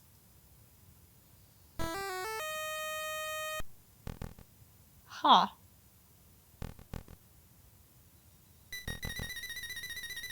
It's very odd. Uh-huh. I think, it's before the battle and all that, so maybe they're... Yeah, they don't really know. Like, you don't know where you are, the place. And you kind of don't, because isn't it black and stuff? Yeah. And it is that thing of you don't know where you're going. You have to, like, try to figure out through the book what rooms to go. All right. Ooh, a little call response there. All right, and here we go. New version. Ooh. Interesting. You can really hear the big bass drum. Or no, those are timpanis, aren't they? Yeah. There's definitely timpanis in some of the other tracks, but there's also some, like, post-processing going on here. Like, that's all synthetic. Mm-hmm. It does sound like Donkey Kong Country. And then there's our real instruments coming in. I like that the real instruments are doing the hits.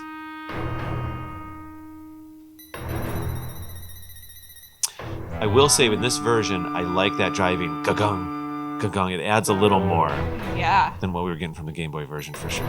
There's a little bit more intensity here. Again, it's just that skittering sound.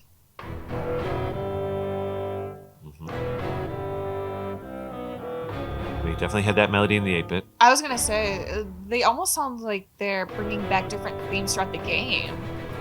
Because isn't this similar to the... I could be wrong. The Lost Woods? Right. No, I think you're right. Yeah, because earlier they had another theme that sounded familiar to me in it. Maybe we could probably really dissect it. This is also a theme for sure. So it's the world's swirling together. It's all, coming together. I was gonna say, I could be wrong, but that almost sounded to me like the retro game shop theme.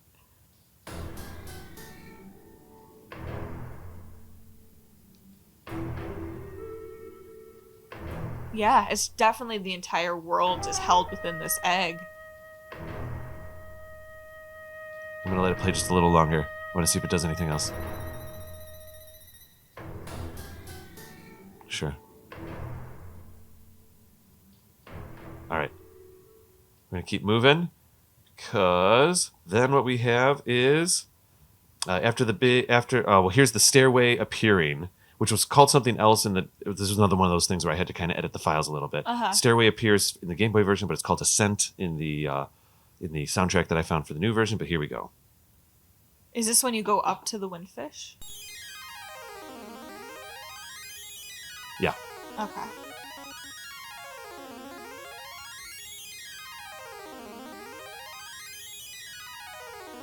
It sounds very much like that other theme. Right. What, you find an instrument? Yeah. Which, I mean, I guess Mm-hmm. fits. It's like the bigger version of that. Almost a sound effect. Here's the 2019 version. Oh, and there you go. All the different instruments playing. Mm-hmm. I bet for sure that it's the individual instruments when you find them, because this is all together. I almost like it too that, I mean, they might all come together here at the end if it keeps going, but I mean, this is, yeah. I like that they're soloed, almost like Link is having to play every single one.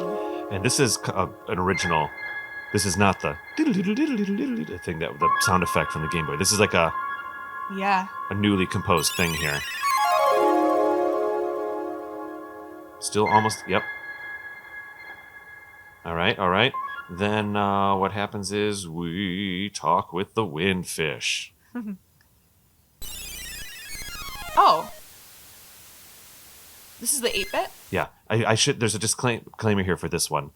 In the 8-bit version, there's a noise. There's like a ocean noise of. I was gonna ask if that was the static. And that's one of the audio channels. They had to figure out. They're pulsing a single beat, but this will almost sound like a dialogue music because you have to push the A button for the next like piece of the fish to make this noise. Whereas in the 2019, it's kind of like a song that's playing in the background. I was gonna say. So here we go. This is what happens in the Game Boy version. Yeah.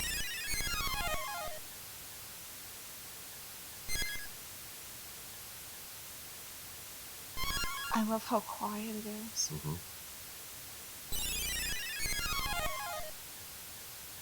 I mean, I know it's the ocean, but it's even the static because, like, the world is fading. Mm-hmm.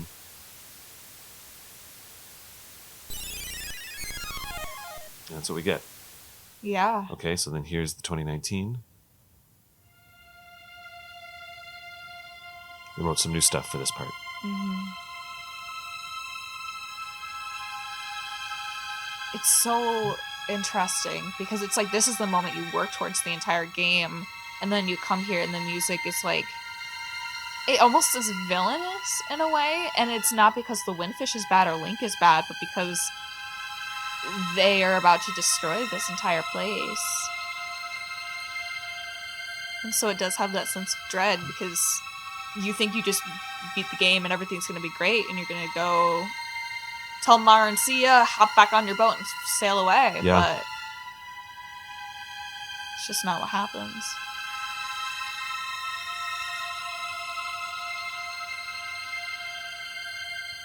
Man. All right. You got about 10 seconds.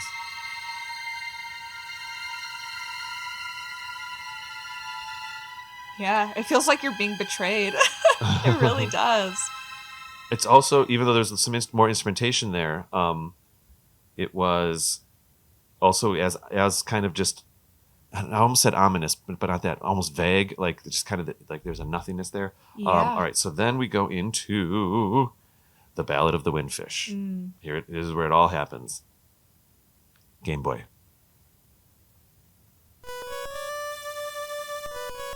Oh, there you go. You have the harmony. Yep, in the game, because they had to make it sound a little bit more than just Marin singing. Mm-hmm. We add in some extra melody here. The chimes and the drum. Things are breaking. Yeah. Yeah, it almost sounds like the error noise. Mm-hmm. So sad. And that's the thing, the background music is also out of key, or like not out of key, out of tempo. Mm-hmm. There we go. Yeah. Here we are. Sticking with that violin. Oh, I was devastated. Let's see. Interesting. Much more driving with the percussion. I wonder if they're going to bring in that error noise. Oh, it's a triangle. Yeah, it is. We're just hitting it with a triangle. Yeah, I mean, this is the windfish. It's awake, it's energized, and it's heading back into the air/water. This is a little happier.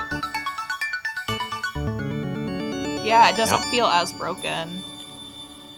And I think that's why I prefer the 8-bit for that, personally. I think when I finished the game, I was almost angry Yeah. at Link and how happy the music was in like the new version, because I was just devastated and I was like, this big serious thing happened and now you're playing jovial music while Link is smiling on a boat floating away. Yeah. I almost feel like the 8-bit music would have been a little bit more fulfilling there. It was a little bit more. They took maybe they the 8-bit in both the versions, the weird static ocean talking with the windfish, and then the kind of end there with the error noises. Mm-hmm. They really went for an alternate kind of ending there, and I do think that reorchestration did kind of bring it a little bit closer into something a little more normal. But I did like the extra orchestration. No, I think it's very good. I think you're right. I think that the 8-bit was going for more of that kind of,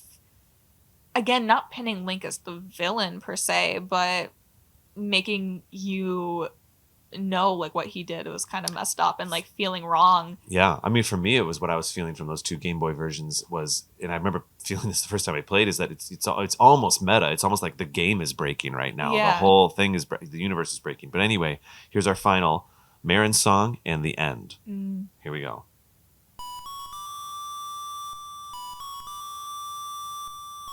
She's all that is left is her memory. Mm-hmm. Extra melody in here, I think. There it is.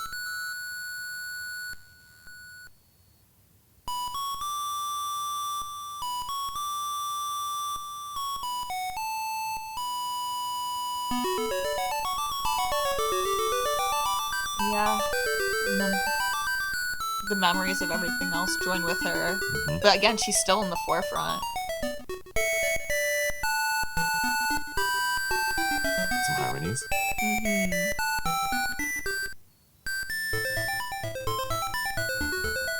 Oh.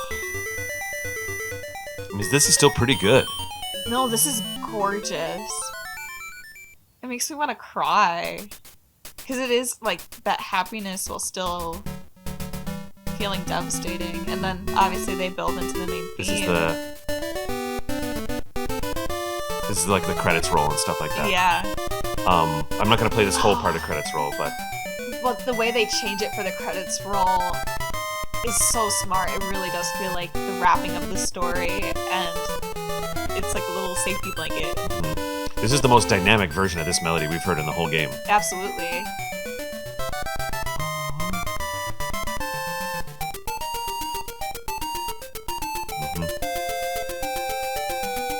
Oh, did you hear that? That was a little bit of... Was that Tall Tall? That was Marin's song. Oh, I see. Yeah.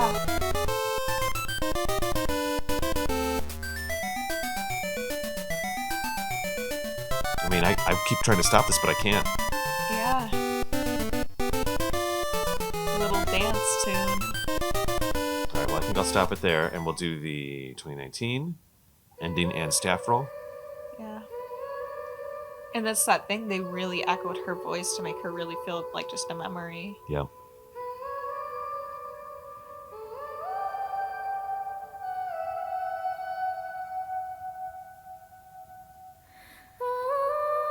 And then she's closer.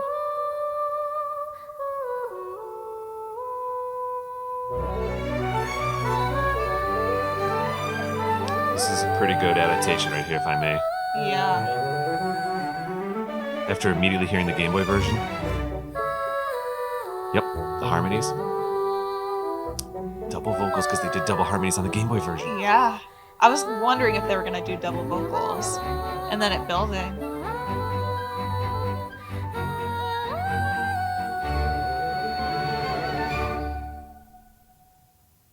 And then it just leaves you until the credits roll. Oh, interesting. A little bit more space there than the Game Boy version. And then still that epic build up.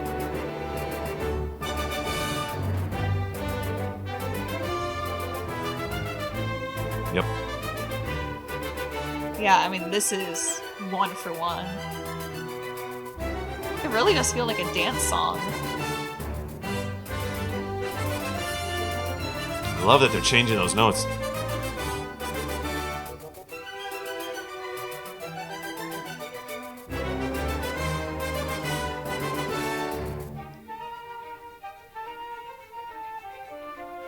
Yeah, Yeah, this has been a really cool experience hearing the Game Boys and the original back to or the original and the remake back to back. It's really been special. Yeah, it's something that I never could have imagined what the 8-bit would have sounded like. And all of them sounded different than I could have imagined, but so similar to what the new soundtrack is. I think I'll stop it there because that is our 30 songs, our 60-30 songs. Man. But did you know that there are some Easter egg songs in Link's Awakening? Really? Yes, I have a couple of them here, and then we'll finish off this episode. Todakeke, I don't know exactly how to say his name. He's a writer at Nintendo, and he wrote a song, and there's a Nintendo Easter egg. You know how, like, in the Pixar films, they always use John Ratzenfield or whatever his name is? Yeah. This song gets inserted in as Easter eggs in many, many Nintendo games. There's like a specific Yoshi in Mario Kart 8 that if you go drive your car over to them and you just stop, the Yoshi starts singing this song.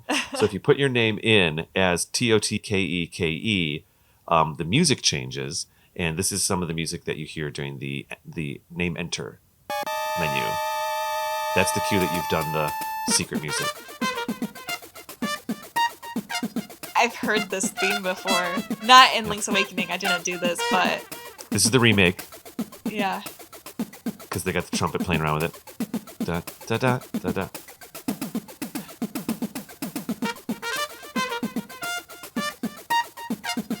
Originally, this was going to be an Easter egg. There's a hidden file in the original Link's Awakening where you played this song on your ocarina. That's cool. And they ended up not using it. And actually, I kind of pulled this up in the wrong way, but here's the 8-bit version real quick.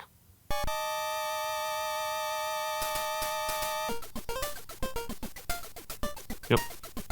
Yeah. No, I don't know where I heard this, but I definitely have. And then there's another one that I actually did as a kid. I remember this. I don't know if I read it in the Nintendo Power or what, but pardon me. But you enter Zelda as your main name, and then you get alternate music throughout the game. And here's the enter. Oh, it's like a little dance. Mm-hmm. This is during the name enter part. That's interesting that this is what they gave you for Zelda. I was thinking like maybe Zelda's Lullaby or something. Well, that I song guess didn't exist yet. Yeah.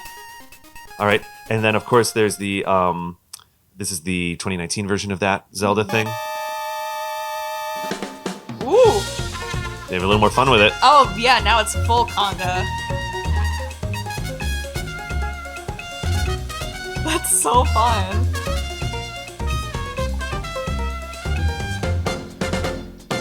Start up a new file sometime and just put that in as your name. I was gonna say. I remember reading that if you put it in as Zelda. I remember back in the early 90s, it was like, put your name in as Zelda and it'll change all the music in the game. It all alters, changes to a different mode. Maybe it does, but certainly the only thing I could confirm on the internet over the past couple of days was that it happens certainly for the name selection. And then I found this really weird thing on the Japanese 2019 soundtrack. There was one more hidden track for Marin. I almost said Marin. Marin doesn't matter. For Marin. I was gonna say I call her Marin, but you can call her whatever you want.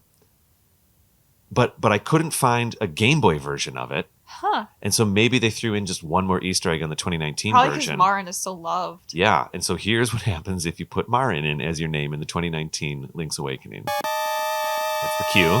Yeah.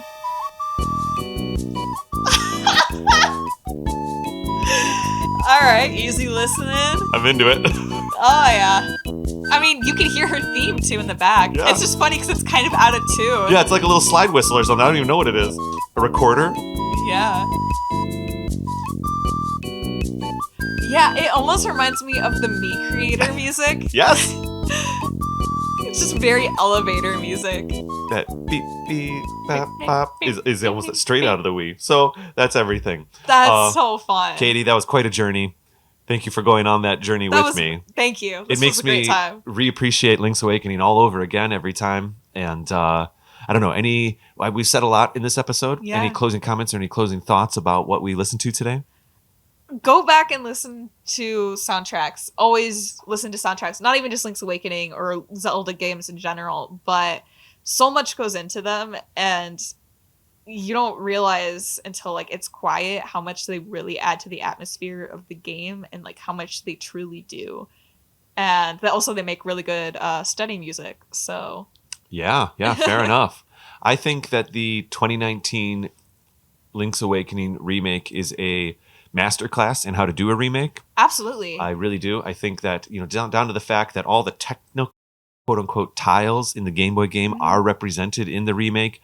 You are playing the same game, but it's been brought into a modern aesthetic, a modern game style with using the extra buttons and stuff like that. I think that this music, what I've learned tonight by listening to all of this, is that I would also say that I think that the music adaptation is a masterclass on how to update music when you're going from beeps and bloops into something more modern. A lot of this music we heard was pulling in all of these live instruments and things like that. Yeah. It just really, you're referencing the old, you're bringing in the new, and I just think it's been really quite an exciting thing to kind of be able to study that relationship tonight.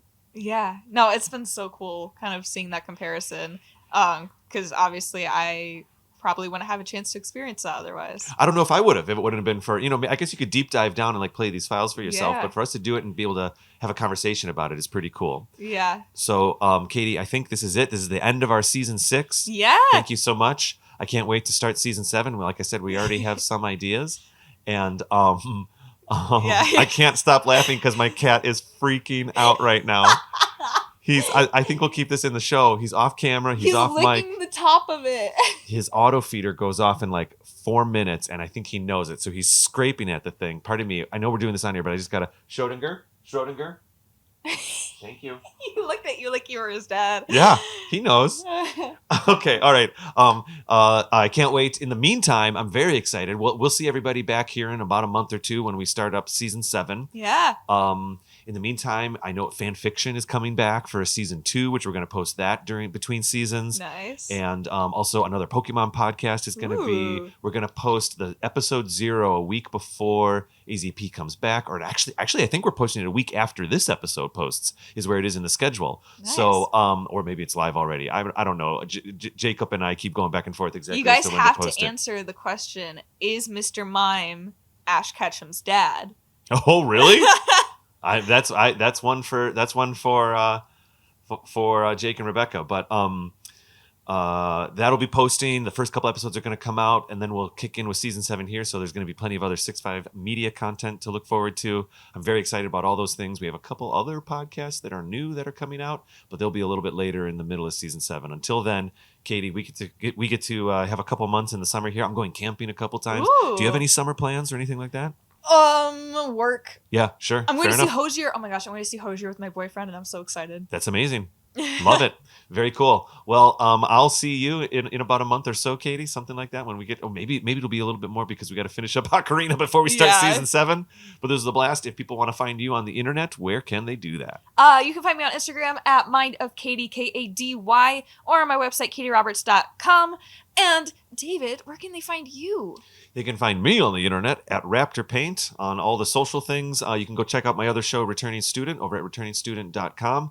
And I think by this time, season 1 should just about all be out. I'm very proud of the show. It's super cool. And there are many episodes to come. Or you can find us over at Another Zelda podcast, this show. And let's see, I'm getting a little bit lost on my outro here because I said it in the wrong order. But anyway, we're Another Zelda pod on X. We're Another Zelda podcast on Instagram and Threads and YouTube and all the things. All that stuff. You can find us over there. We have a couple extra videos over on our YouTube channel, or just go to our website, anotherzeldapodcast.com, where you can get links to our merch. Maybe by the time this episode's coming out, Kady, we have some of our new t-shirts up, Yeah. which we are in the middle of developing right now. And I know this episode doesn't come out for about a month of us recording this. And that's all of that. So super Nice. fun. It's late. We've been recording. It's 11 o'clock at night now. We started 2 hours ago. Yeah, it's been 2 hours. We've already had some recording malfunctions, behind the scenes stuff. So let's wrap it up so it doesn't happen again.